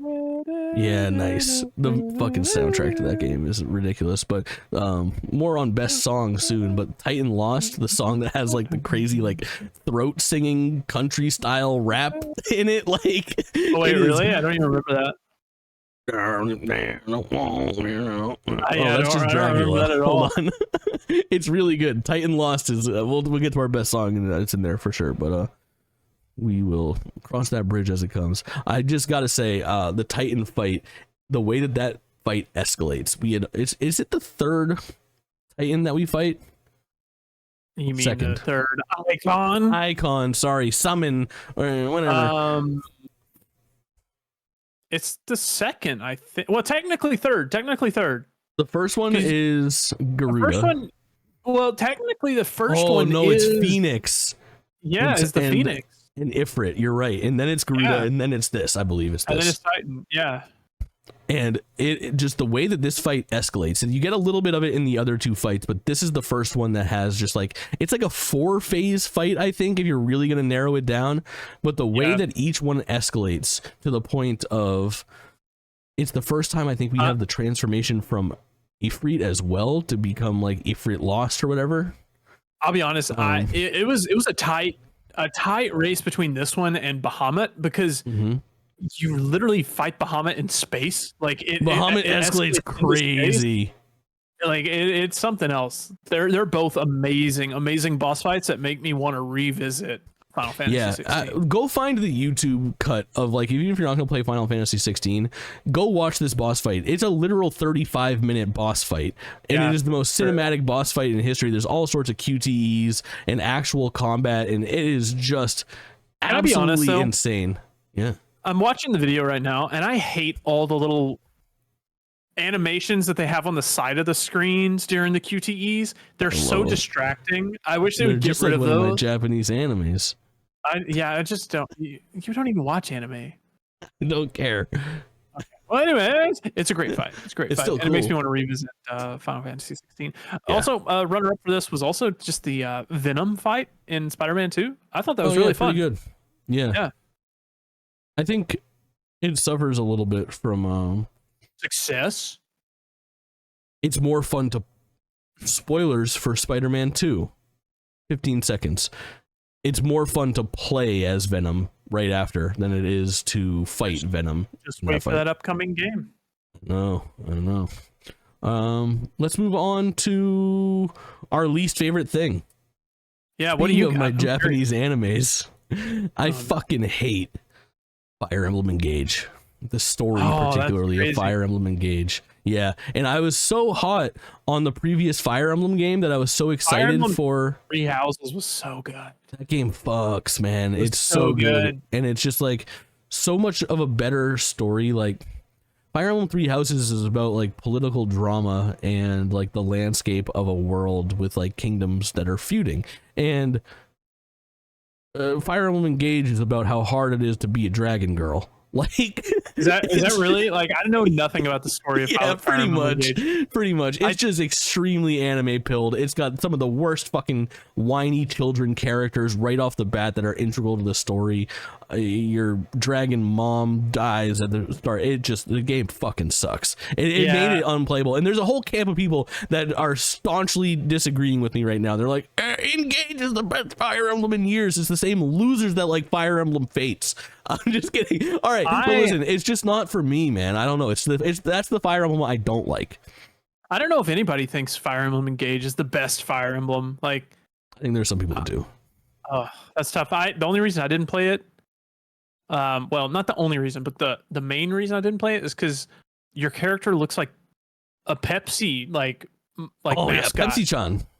I hate that. I absolutely hate that. It's such an obnoxious character design. Like, at least let me customize them or something. That's horrible. There's I did like that when I was playing it. I was playing it when I was on vacation, so I was taking like screen caps of it to share my experience with stream.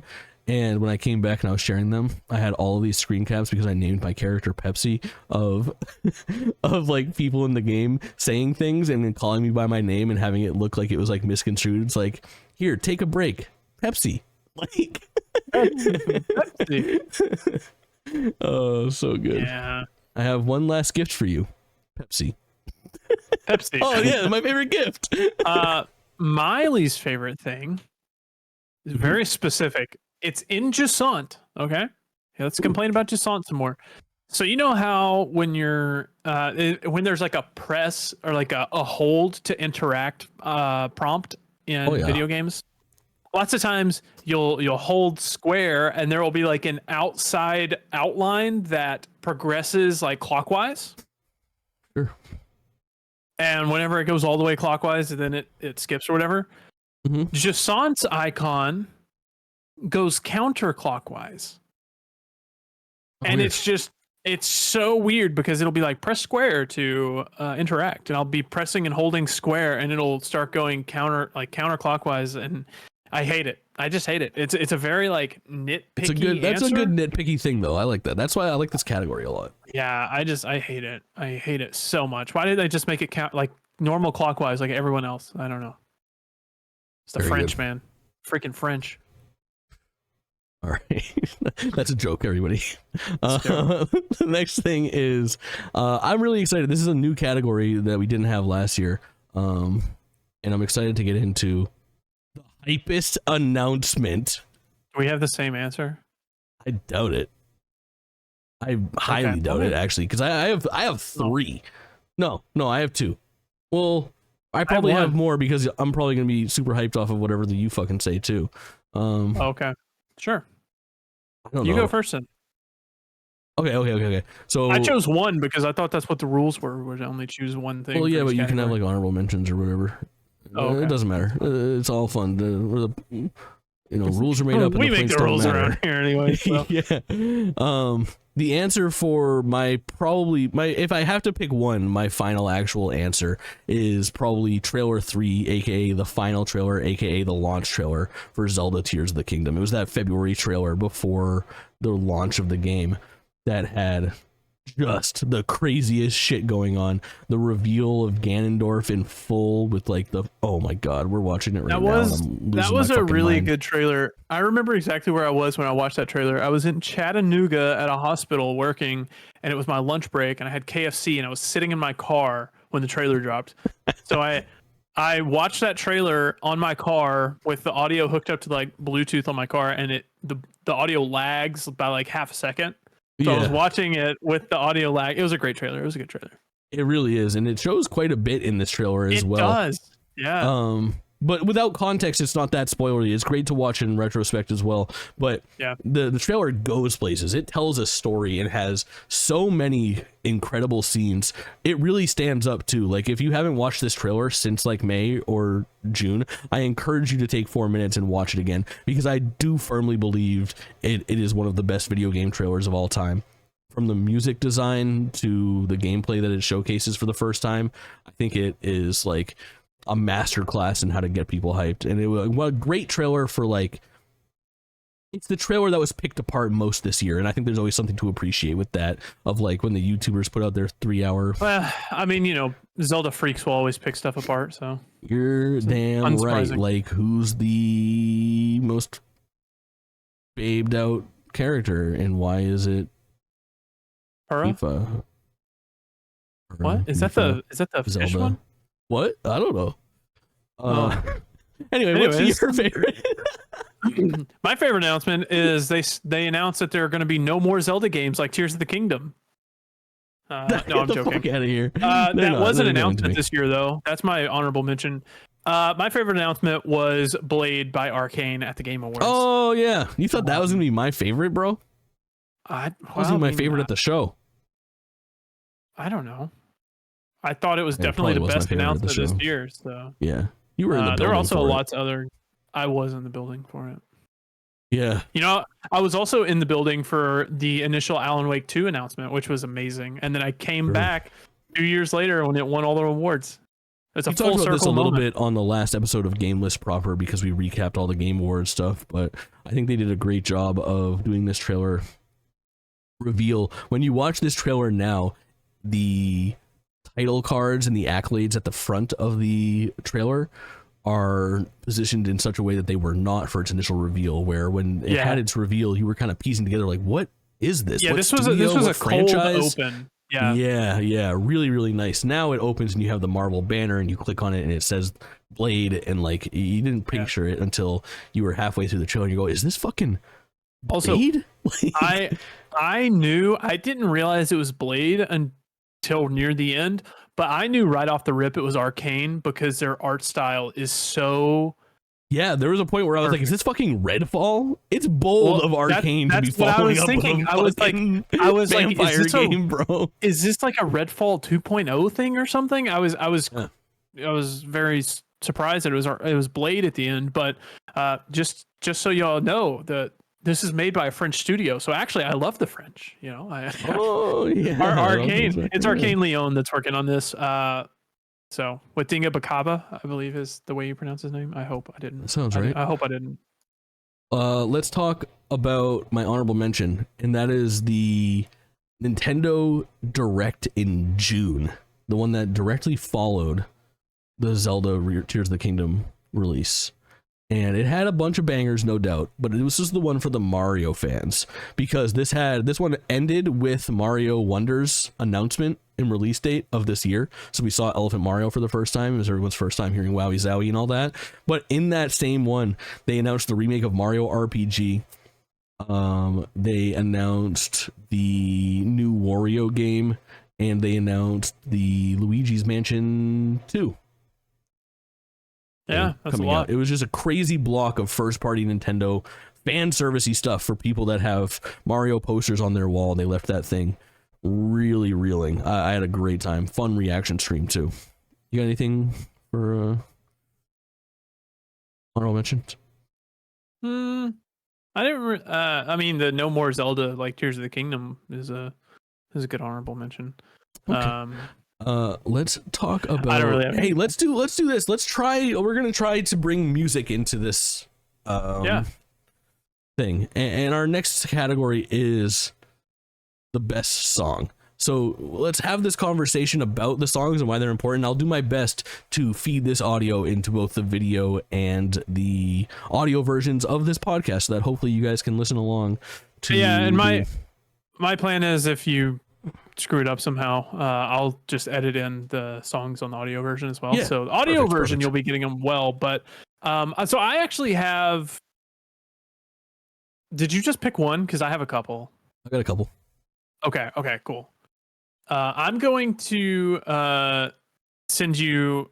You already know my one, right? I don't know. Okay, I'll send them to you then. Just tell me what they are, and I'll pull them up as we talk about them. Oh, okay. Well, number one is Herald of Darkness from Alan Wake 2.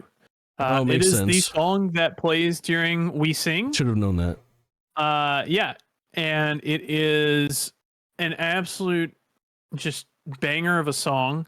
It's like 12 minutes long or something, so we're gonna listen to the whole thing right now. No, we're not.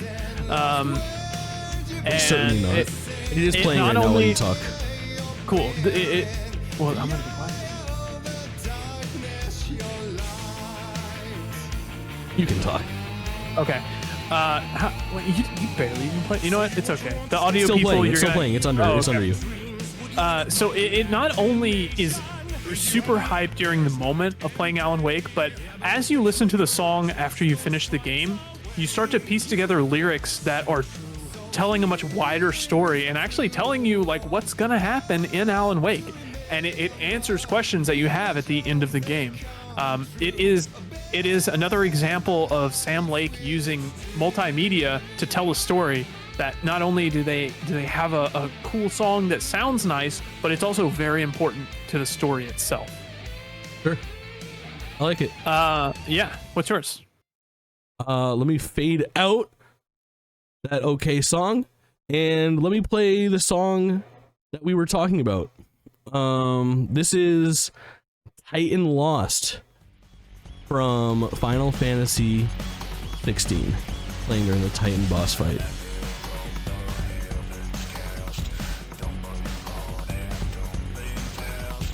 It's wild, and I think what I really like about this song is that it does the same thing that Final Fantasy 14 does, and this is Soken is the composer for that soundtrack, or puts all that stuff together, where the first time playing a couple Final Fantasy 14 boss fights, I was like, how is this the music that they've chosen for a Final Fantasy video game, for a Final Fantasy boss fight? It doesn't sound like anything I've ever heard in a Final Fantasy game, yet it still fits so perfectly. It's very, very impressive. I loved Titan Lost, and it's just one section of the entire thing. Colin's over here on the side sending me Oppenheimer music, which I'm not playing. We'll get fucking flagged for that. Oh, no, it'll be fine. No, it won't. Oh, no, it'll be fine. Okay. We're not gonna play. That's the best song is from video games. It's not from multimedia.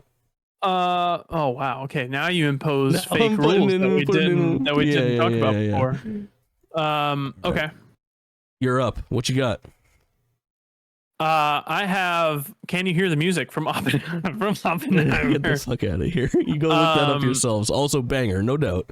No, I have another song from the end of Cyberpunk.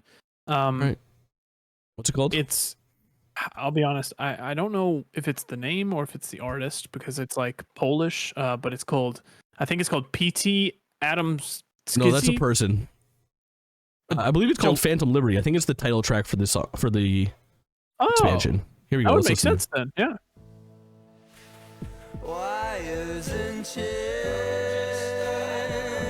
Is it very slow? I don't know. Are you? I'm gonna push it forward a little bit.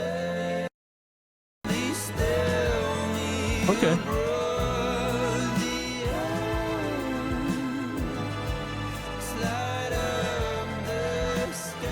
Ooh, it's got some triumphant vibes there too. Not bad. All right. Anything to say about it? Just like it. No, I just love the song. It plays as you wrap the credits for Phantom Liberty, so it's when you're like really in your feels. So it really gets you. Also, it should be noted, I'll be adding these like different. There will be links to these songs in both like the Spotify, descriptions and whatnot, as well as more of an edited version. So if you hear a couple jumps between when we're talking over it, when we're recording it live, there will be like a more clean version playing directly after. So that's why it's kind of funky on the audio version. Makes sense. Yeah. What's your next sense? So this is an interesting one. Let me pull down your music real quick, and then I want to play a song that happens very early in Chia. It's a really simple song, and it starts off mostly a cappella, and it's Chia playing music with her father. And it's a song that has Chia's name in it as well, and it's all in a different language. Chia. Yeah, exactly. You play along with the music as well, which is really interesting. And there are subtitled lyrics for it, but what happens in this game is that there's progression to this kind of upbeat song that he's singing for his daughter. And now spoilers on for Chia, big spoilers on for Chia. What happens is this beautiful little song that is kind of uplifting and a little bit triumphant is sung by her father to her, and they're the only two members of their family, presumably. And then later on in the story, you are revealed. Did you get far enough to meet Chia's mother? No, I thought she was dead. You gotta finish Chia, man. And I'm sorry to do this to you, but what transpires is a series of events that leads to the death of Chia's father in the game. Yeah, super sad. And at that point, you've been working with this mysterious masked woman who, you probably assume is probably Chia's mom, right? But the way that it's revealed is Chia, in her lowest moment in the story, comes back to the woman that's been helping her on her quest to save her father, crying miserable that her father died. And the mother reveals herself to be part of her family. Obviously, she takes off the mask that she's been wearing, and then, oh my god, I'm gonna fucking cry talking about this. The mother sings the same song that father sings at the beginning of the game, but it's a different rendition of it, and it's so fucking sad in the different context, because the way that she sings it is like the, I don't know much for music theory, but like the inverse. It's half of a harmony, essentially, that's now missing because the father's half isn't there, and it's the more somber, sadder half. And with a different context, it hits so fucking hard. It's absolutely unbelievable, and for me, far and away the best song of the fucking year. Wait, did they explain why Chia's mother was absent? Yeah, you gotta, dude. Chia goes She's fucking just a places. bad mom? No, you gotta watch it. Oh, you gotta play it. You gotta play it, and you can bang that out in like 2 hours from where you're at. It's so fucking good, and you don't even know half of the spoilers in the game. I spoiled an emotional moment, but I did not spoil the game for you, 100%. And you gotta hear that version of the song. It's unreal to get to that point. Awesome. And it, honestly, like that song in that moment is like one of the probably reasons why that game is so high up on my list. Game of the year, but there's other great moments too that also absolutely devastate me. Holy shit. What a game. All right. We're leaving best song behind us and we're moving into our final category. The best game. That's just not for me. And I'm sorry, my friends, that my winner is. You want to say it? You want me to say Chance of Sinar? It's Chance of Sinar. I tried. I gave it an honest shake. I wanted to be into it. I really did. And I went in there trying to figure it out, and I had a really fun time in the first 20 minutes, and I had a really bad time in the last 30 minutes. That game, that's a thinking man's game, and I'm not much of a thinking man.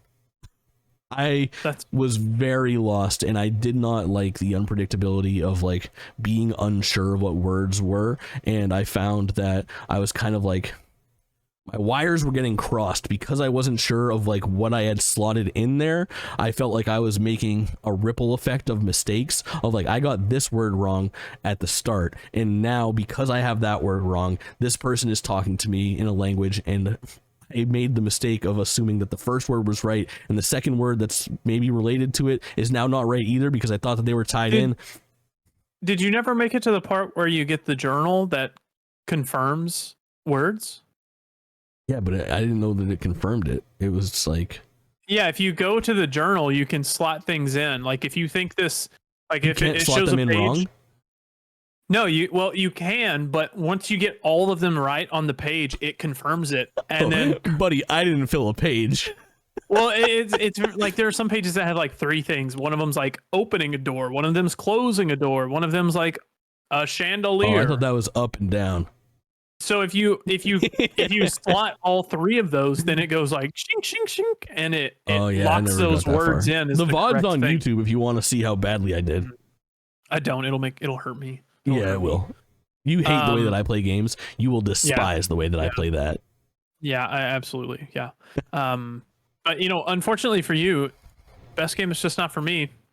Chia is my best game. It's just not for me. I think it's probably a wonderful game, and I've had an okay time with it so far, but it just doesn't do it for me so far. I don't know. I think I encourage you. I feel like you like enough of Chia to, if you just have one night, and like we were talking about Venba, if you have 2 hours to give Chia again to just mainline the story and get there and just see how that game plays out, I think that it can be for you. But I don't recommend playing it the way that you would play your standard Assassin's Creed game the way that you do. And I get that it's tough to do because it is an open world game that lends itself to that. But like the game doesn't have much combat. It doesn't have much variety as far as like anything outside of traversal. So what can you do? You can't win them all. All right, man. Yeah. Look at us go. You want to run down our final game of the year list? Now, here's the deal. This is the easy part of the podcast. I do, but I want to insult Tears of the Kingdom just a few more times so we can get into another shouting match. Perfect. Link's too small. He needs to be bigger. Link is too small? Yep. Just a little guy. Weird. Yep. Weird take. Biggest complaint with the game. Yep. All right, so here's what we're going to do. So the idea of this podcast, again, to reiterate, this is very matter of fact. This is just final placement for games that we have talked about in depth forever. Everyone else's conversations about this is a 4-hour knockdown, drag out fight. We got less than 15 minutes left of this podcast to finish it completely. Because we've already had these conversations. We've hashed out where they placed on our list. Things might have moved a spot or two or been rearranged or replaced, but nonetheless, you guys have a firm idea. And if you're not positive, you were hoping for, a longer conversation, we've got season 2 finale. 60 hours. Yeah, exactly. We're going through our games of the year, and we'll do it the incorrect way too, because we can do it that way. We are enabled.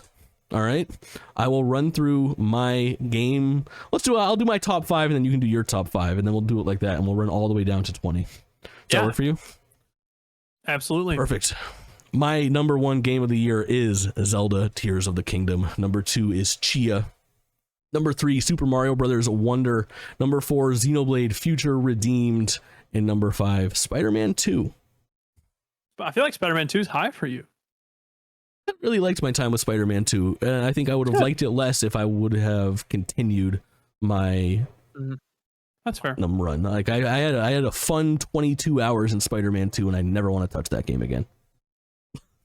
Fair enough. It's page turner, baby. Yeah, my number 1 game of the year, undeniably, Alan Wake 2. Just the champions of light. Yeah. The hero of darkness.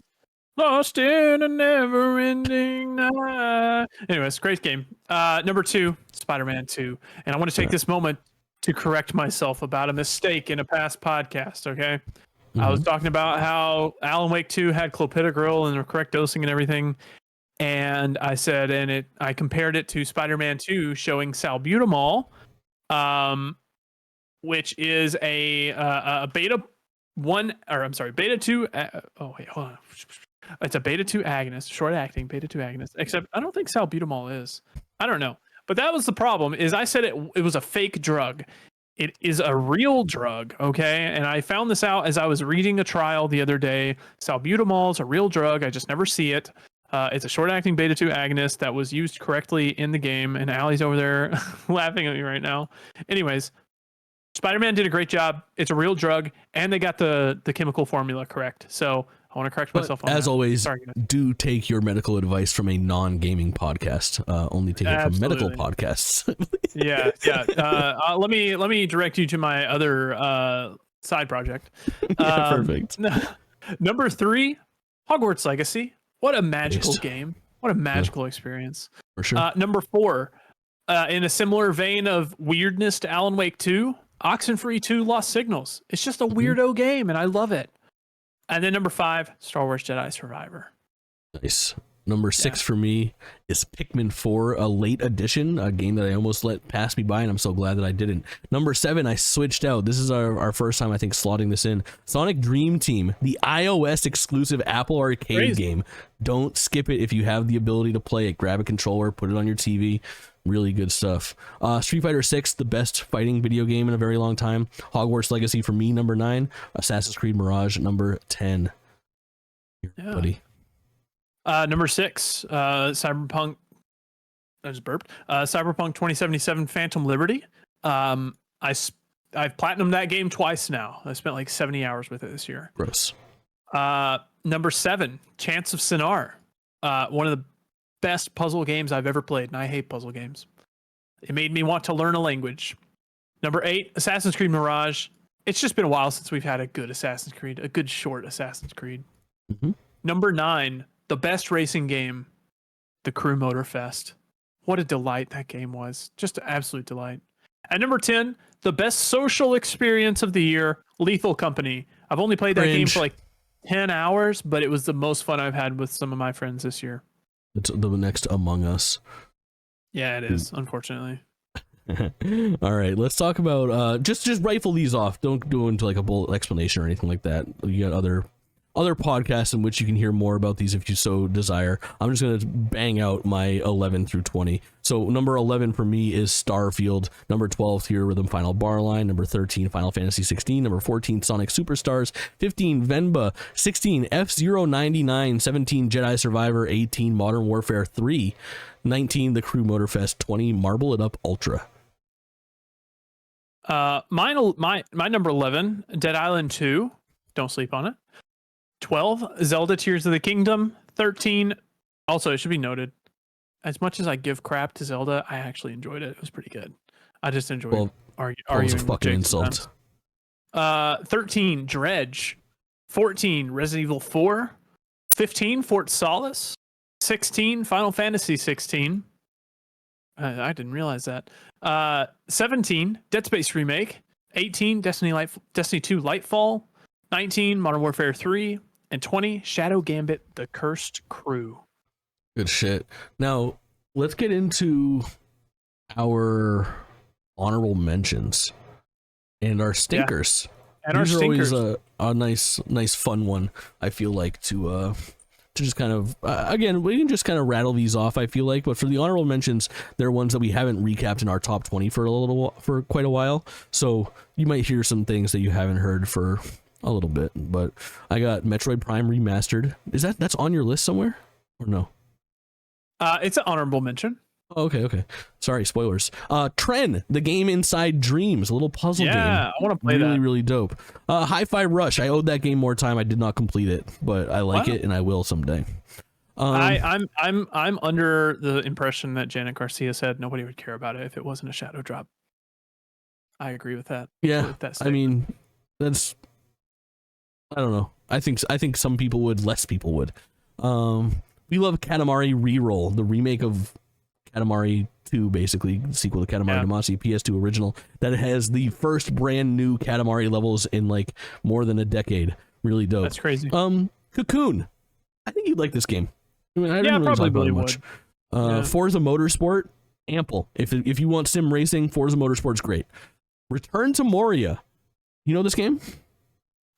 Please address it by its full name. Lord of the Rings. Lord of the Rings. Return to Moria. Lord of Ring Gollum. Lord of Ring Gollum. That was so funny. Viewfinder.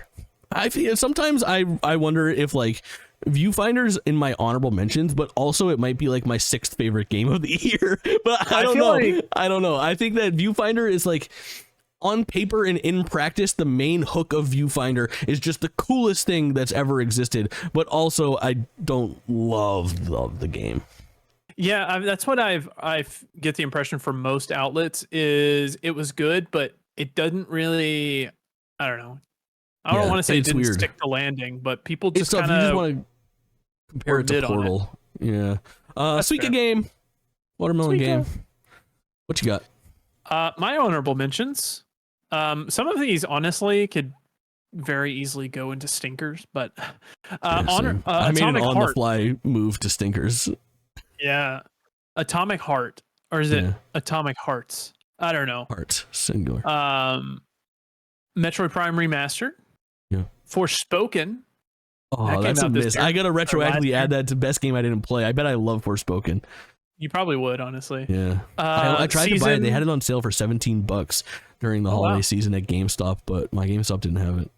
Oh, dude, you want to know what I just bought from GameStop today? They had like nerdy Christmas Funko sweaters Pop? on sale for $5 each. So I got 3 like ugly nerdy Christmas sweaters. Nice. Yeah. Yeah. Armored Core 6, or as I like to call it, Armid Core 6 out of 10. Nice. Got him. Diablo 4, Jusant, and Avatar Frontiers of Pandora are all honorable mentions. And there are others that I've just forgotten to put in the honorable mentions category. But why don't you do your stinkers? Because I'm looking at yours and I'm already like, I think one of them's going to age poorly. Oh, you think so? Okay, that's fine. I think you aged poorly, but F. God, dude, people. If somebody new is listening to this podcast, they're gonna think that we hate each other. I know, yeah, for sure. Starfield is one of my stinkers. I think that is one of the biggest letdowns that Bethesda could have put out. And my other one is Lies of P. I enjoyed parts of it, but man, it really pissed me off at other parts. So yeah, Lies of P was like this game that like every time I put Lies of P, like we have a game, we have our game list is literally a shared Excel document, right? Like it's a big fucking mess. And if I actually showed it to you, we would be canceled because we say crazy things to each other via a non-linear way of communicating. But every time we put on like, we have like 2 columns. It's like January 2023 games played and then January games played. So you can put like the games, the new releases that you played in that last month, games that are contenders for perhaps making the game list, and then like just what you've been playing, anything that you want to talk about on the podcast. And from like June to September, Kaulin put fucking Lies of P on the column of like, I want to talk about Lies of P every time. And every time we get there, I always challenge him. I'm like, do you have anything new to say about Battlefields? And he's like, no. And I'm like, okay, I'm deleting Battlefield. Or like, but for Lies of P, it was only like 3 months in a row, and I was like, do you have anything new to say? He goes, yeah. Like, every time your experience with Lies of P got more and more sour and negative throughout the year. Yeah, it was so funny to watch that progress. Like, if you ever re-listen to a season of GameList, I feel like the actual progression of you growing to fucking hate Lies of P, the game that was maybe like the easiest it's really, it makes me sad because like everybody's like, oh, dude, Lies of P is the best Souls game not made by FromSoft. And I'm like, yeah.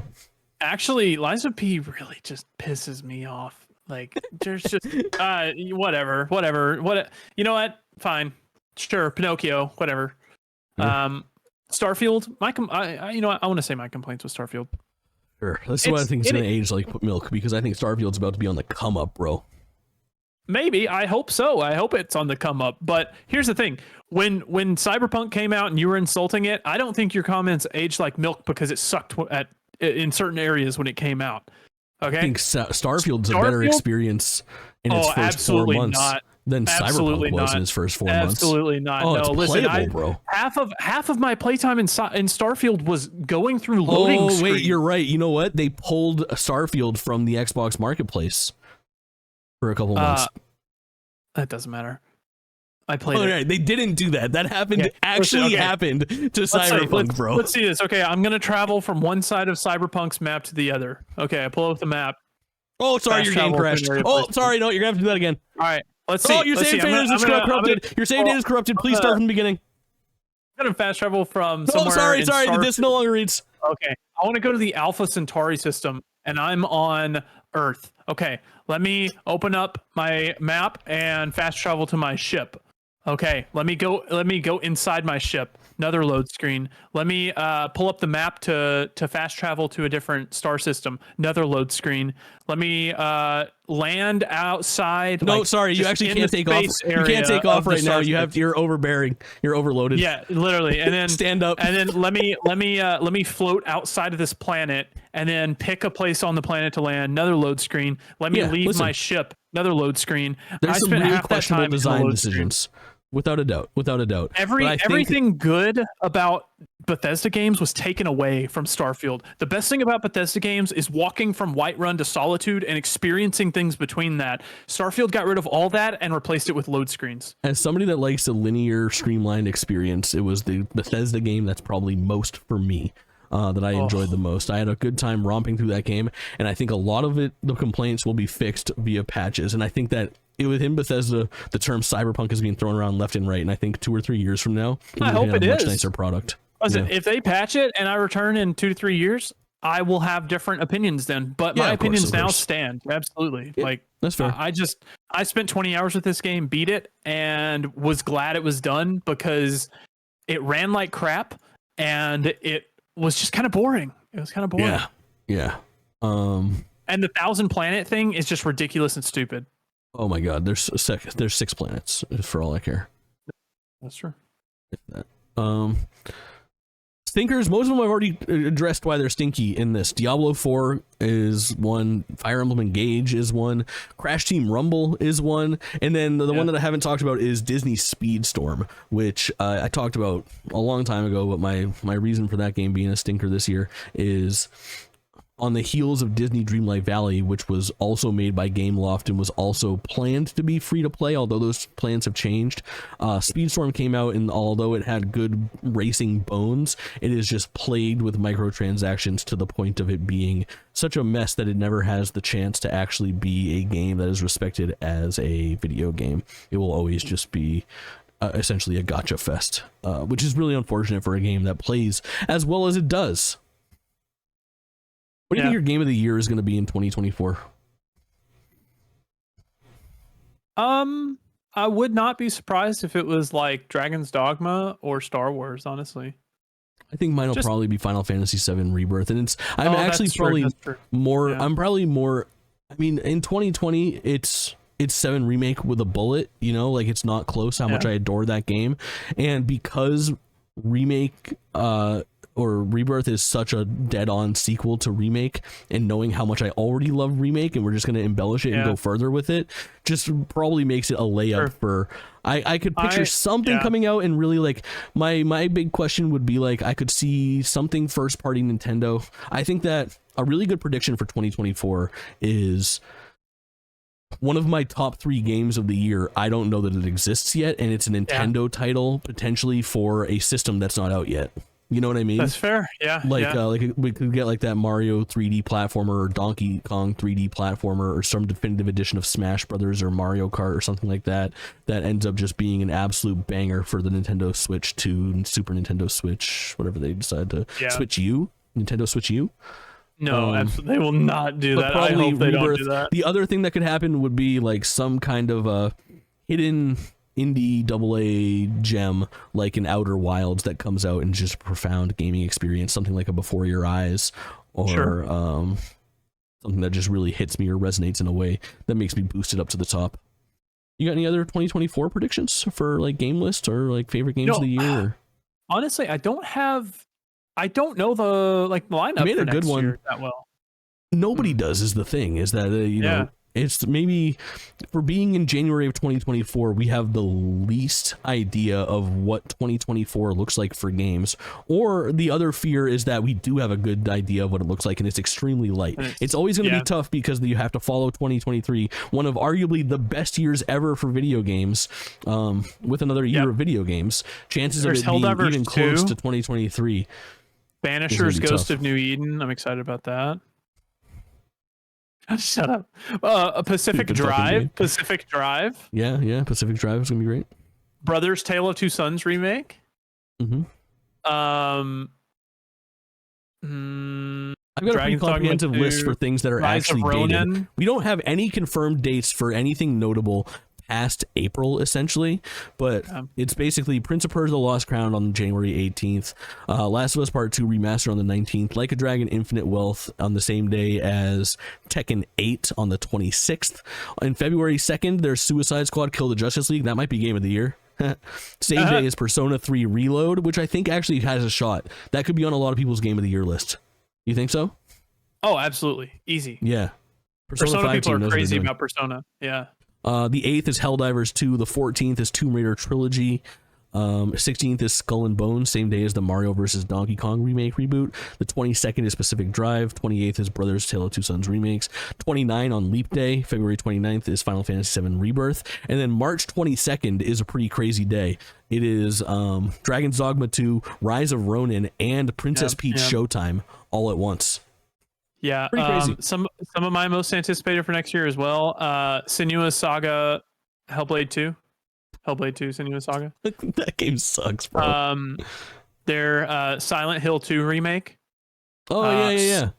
Stalker 2, Heart of Chernobyl. Ooh, Stellar Blade comes to mind. Stellar Blade, yep. They're like I said, Helldivers 2. There's I think their next year is going to be a good year, but compared to 2023, do you think what is the Outer Worlds but Skyrim? Avowed? Do you think that drops in 2024? Maybe. I wouldn't be surprised. I feel like that one could sneak out in November and be like Xbox's big, that could be their Starfield this year. That's possible. Could be their. You know what else comes out next year? You remember 33 Immortals? That comes out next year. Oh yeah, this year. Yeah, that's gonna drop in July or something and be probably pretty good. Yeah, probably. That'll be a good one. I think it'll be a good year. Honestly, dude, I don't even know anymore. I give up trying to guess Silk Song. It's annoying. It's not. It's past the point of being funny at this point. Of just fucking announce understand marketing for a second. Yeah. I don't know. Yeah. The Plucky Squire. Great pull. Yeah, there's lots of good stuff coming out next year. Well, it's going to be another good year, but honestly, if it's a kind of a quiet year, I don't think I'll be that mad because I've got so much to catch up on. We'll have no problem being in the top 20, nonetheless. We're out there gaming. Easy. That's for sure. What about closing for GameList? You got any hopes for the show in 2024? I don't know, man. I just enjoy talking about games. I like having the opportunity to do this. I think for 2024, I would like for us to get probably more people in here. I agree. It's kind of that more would of be a back end thing. That would be a huge one.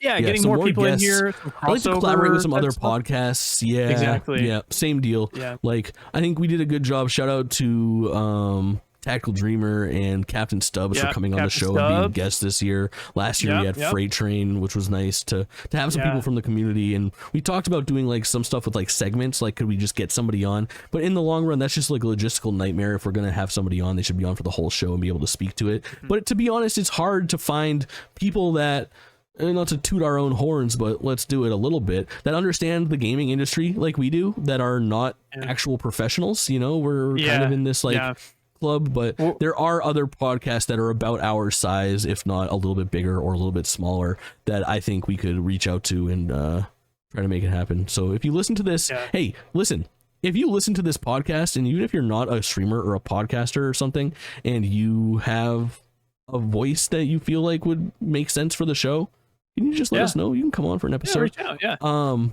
Speaking of that, I have some people from the community that reached out with some of their games of the year that I wanted to shout out. I do too. Yeah, let's do that. I posted in the Discord, and I had a couple really nice ones. I got some that were just like lists, and I got some that had some flavor to them, where they gave us a little bit of background. So I'll be quick, but Brother Man threw up number 1 was Legend of Zelda Tears of the Kingdom, number 2 Mario Brothers Wonder, number 3 Resident Evil 4 Remake, number 4 Lord of the Rings Gollum, okay, number 5 Mario RPG, number 6 Alan Wake 2, number 7 Spider-Man 2, number 8 Starfield, number 9 Metroid Prime Remastered, number 10 Advance Wars 1 and 2. That's a game that I missed. I should have had that on my list. Yeah, I missed that as well. I want to do that. Very nice. Yeah, I've got Kroll. Oh, nice. Yeah, his number 1 is Baldur's Gate 3, which is notably absent from both of our lists. I have been playing it. I just did not feel like I'd played enough to put it on my list. It's on my list under stinkers. I forgot to say it out loud. Oh, that's the end of our podcast. Dude, listen, I know you've been a little bit disconnected, so you haven't seen it, but I had this like bit where somebody from chat, it was Swanky, came in and was talking about, you know, he was just kind of giving me a hard time about Tears of the Kingdom, and I was giving him a bad time about Baldur's Gate 3. And I posted this clip of like me just going nuclear on Baldur's Gate 3 and making fun of like down by the river, and just like really making fun of a bunch of things it doesn't deserve to be made fun of for, like, oh, you try to jump and you sprain your knee, and now a bear's gonna suck your tits, or whatever the fuck happens in that stupid game. But every time I load up Baldur's Gate, I sing the down by the river, and I think Allie gets really annoyed by it too. Understandable. But I basically made a little clip of that, like a minute long thing of me just like tooling on it to kind of rage bait people on the internet. Oh, and absolutely. Let me tell you, it worked. You should see. Nobody has more time to defend Baldur's Gate 3 than the virgin Baldur's Gate 3 fans. Well, let's be honest. If I clipped what I said about Zelda in this podcast, it would be the exact same thing. For sure. But we exist to be each other's heels, you know? Yeah, that's true. Kroll's number 2 is Alan Wake 2. 3 is Resident Evil 4. 5 is Ready or Not. 6 is Lords of the Fallen. 7 System Shock. 8 Remnant 2. 9 Armored Core 6. 10 Rogue Trader, and I don't know if I'm bad at counting or if he just added 11. Rogue Trader is a Warhammer game, I think. Yeah, it is. He has Crime Boss, Rocket City. You remember that one? That crazy one with like Nicolas Cage, or not Nicolas Cage? Yeah. Gosh, I can't remember names now. No, it has a bunch of people. It's got like Danny Trejo's in it. Trejo. Yeah, there's a couple of games. I want to play that Crime Boss Rocket City game really bad, and I want to play Wanted Dead pretty badly. A couple bad games that are just like, I don't know, probably worth a try. Good picks, good picks. If you're watching this on like YouTube, leave your top 10 on the comments. I'm very curious. I want to see. You know? If you're listening to this in a podcast feed, come to YouTube and leave your comments. I feel like that's the best place. Sure. Even if you don't watch the video version, you can still add a comment to it. It's easy enough to find. We're GameList everywhere. I honestly think, I know it's like probably annoying for you to be like, just find it from amazingstreamer.com, but it is a pretty easy way to find the GameList podcast, and it is a quick pitch, but amazingstreamer.com will get you where you need to go. I have a great submission from Andrew on Cards from the community, who gave little blurbs about everything too in the Discord if you want to check that out, but I'll read some of them, especially for the ones that don't pop up on either of our lists. Let me run through those. Number 1 was Tears of the Kingdom, so obviously he knows what he's talking about. His honorable mention is Spider-Man 2 could have cracked the top 10 if it had more MJ missions. That's my type of guy. Number 2, Alan Wake 2. See? Number 3, Bomb Rush Cyberpunk. If you sat me down and forced me to pick a best soundtrack for the year, it wouldn't feel right unless I gave it to Bomb Rush Cyberpunk. And that's not even mentioning the ridiculously strong art direction, fun as hell gameplay, and surprisingly engaging story. Really good. That's the Jet Grind Radio-like spiritual successor. Yeah. Really cool. I gotta play that game. That actually maybe should be best game I didn't play this year. I can't believe you haven't played that. Yeah, it's actually insane. Number 4, Baldur's Gate 3. Number 5, Ghost Trick Remaster, which is that old DS game or 3DS game. Couldn't bring myself to put a game that didn't technically release this year up higher. Do I care? No. Even for a game that's 13 years old, it's one of the best consistently joy-inducing puzzlers I've ever gotten to play. You should too. Number 6, Hi-Fi Rush. Number 6 is Mosalina. You ever heard of this? Yeah, I have. I've never heard of it in my life. Yeah, it's like an indie game on Steam. Very good. Slay the Princess. Have you heard of this?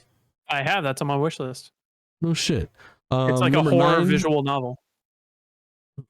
Number 9, Phantom Punk, Phantom Liberty, and by Cyberpunk Phantom Liberty, and by extension Cyberpunk 2077, which I think is kind of a fair bundle to like put Cyberpunk 2.0 in there with Phantom Liberty. And then number 10, I really want to read this blurb.